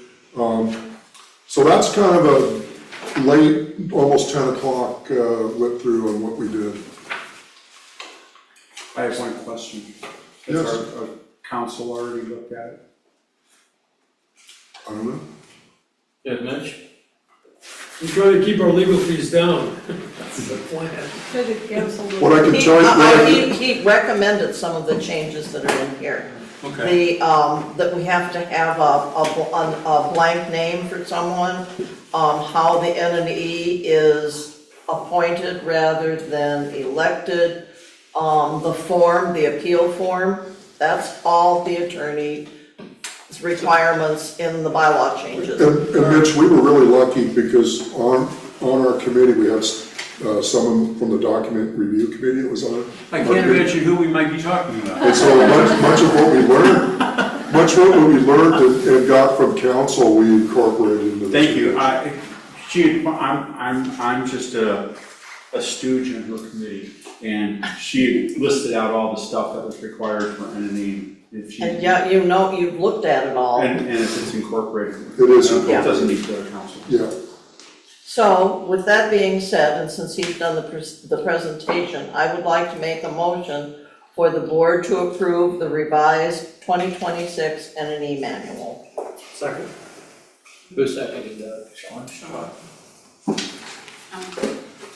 Any other questions or comments regarding the revised NNE manual? You have a question? I do. Okay. And I only know this because Keith noticed it the other day. On page 25, AGMs with a board, and then you crossed out NNE and ACC are elected. Isn't ACC, am I reading? ACC is elected, that's an error. On page 25? Yeah. Yeah, ACC is supposed to be in there to be crossed, or should it be crossed out the same way NNE is? So we need to uncross that out. I can't. It's just the BOD and ACC are elected at the AGM. Besides, ACC are elected? yes, Okay, I thought they were under. Well, they're gonna be elected and then they And be then appointed appointed. by the board. They're elected and then they get appointed by. Oh, okay, so they still get, okay. but N&E does not get elected, it gets appointed. And That's why we according took to it out. this, and according, and I didn't put it in art stuff, but in the bylaws, the attorney left in that we would be appointed for 2 years, not 1 year. I don't know, we haven't heard back from him yet, but I was surprised to see that in there. That's interesting. So what page did you say, Oh, Tyler? but it ends up being correct, so. Oh, all right, Well, it's interesting because to me, and I just spoke to Joanne briefly about this today again, is that the ACC is elected, but at the same time, the board could not appoint one of the elected people. And that would just be bizarre to me. That is weird. Yeah, that's why I was. So that's why I don't know if we thinking should that just, but then I hate taking out the interest of someone wanting to join the ACC. but you have to leave, how do I say it? The attorney is the one that gave us the language for the bylaws of how this all works with the different committees. Yeah, I know, it's bizarre. You know, it's a dizzy go-around, let me tell you, it's a dizzy go-around. Well, Kiowa reminds me of deciding how to throw the holy hand grenade. And it is just.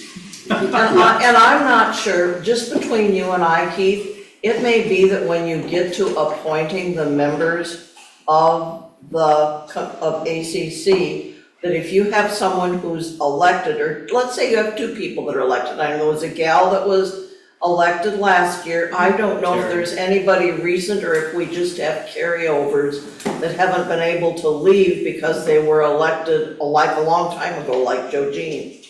The question is, you know, if there's some people that are recently elected, they should automatically be on there. But the board, if there's like 4 or 5 other people on there that are just appointed, the board should be able to approve those. Yeah, that, I think mean, it- that yeah, makes it's- more common sense, but that's not how it is. It's just bizarre. But that's fine, but again. And maybe we're gonna have to look at when Richard comes back with the final. Well, perhaps you could approve it, dependent on a review by council. Yeah.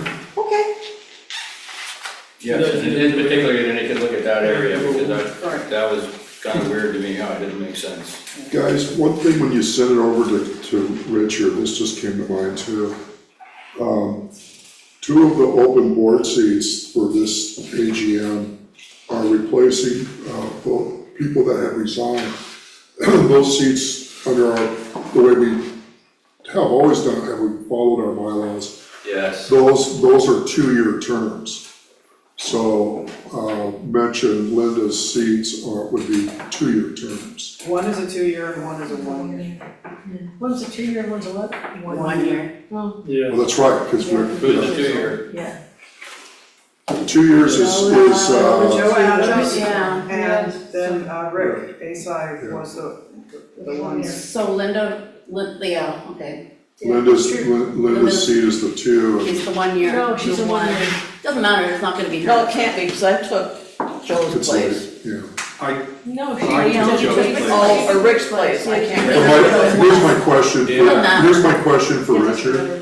My question for Richard is, does the remaining years does that still Yeah. apply under Kyle? Yeah, because normally they actually finish the term, right? If there was no other people, they finished the term with that person that they took the place of. Yeah. It's very healthy to have some seats turn over and have remaining seats staying on for longevity. We need to verify that. Yeah, that's, Right, yeah. yeah. Thank you, guys. Yeah, no, thank you, that's, Do you wanna I'm glad you reread brought that the up. motion, Linda, with the change? With the revised motion, I would once again ask for a motion to the board to approve the revised 2026 N&E manual as approved by council.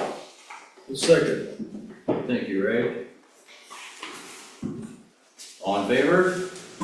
That is Oh, unanimous. man. Thanks, everybody. It's been a Make a rough year, motion to folks. adjourn. Nice. Second. I move to adjourn I'll second at that. 9:55. All in favor? Over here. Anybody else wanna stick around longer? Adjourned at 9:55. Thank you, Spencer. Thank you, Jeff. You're welcome.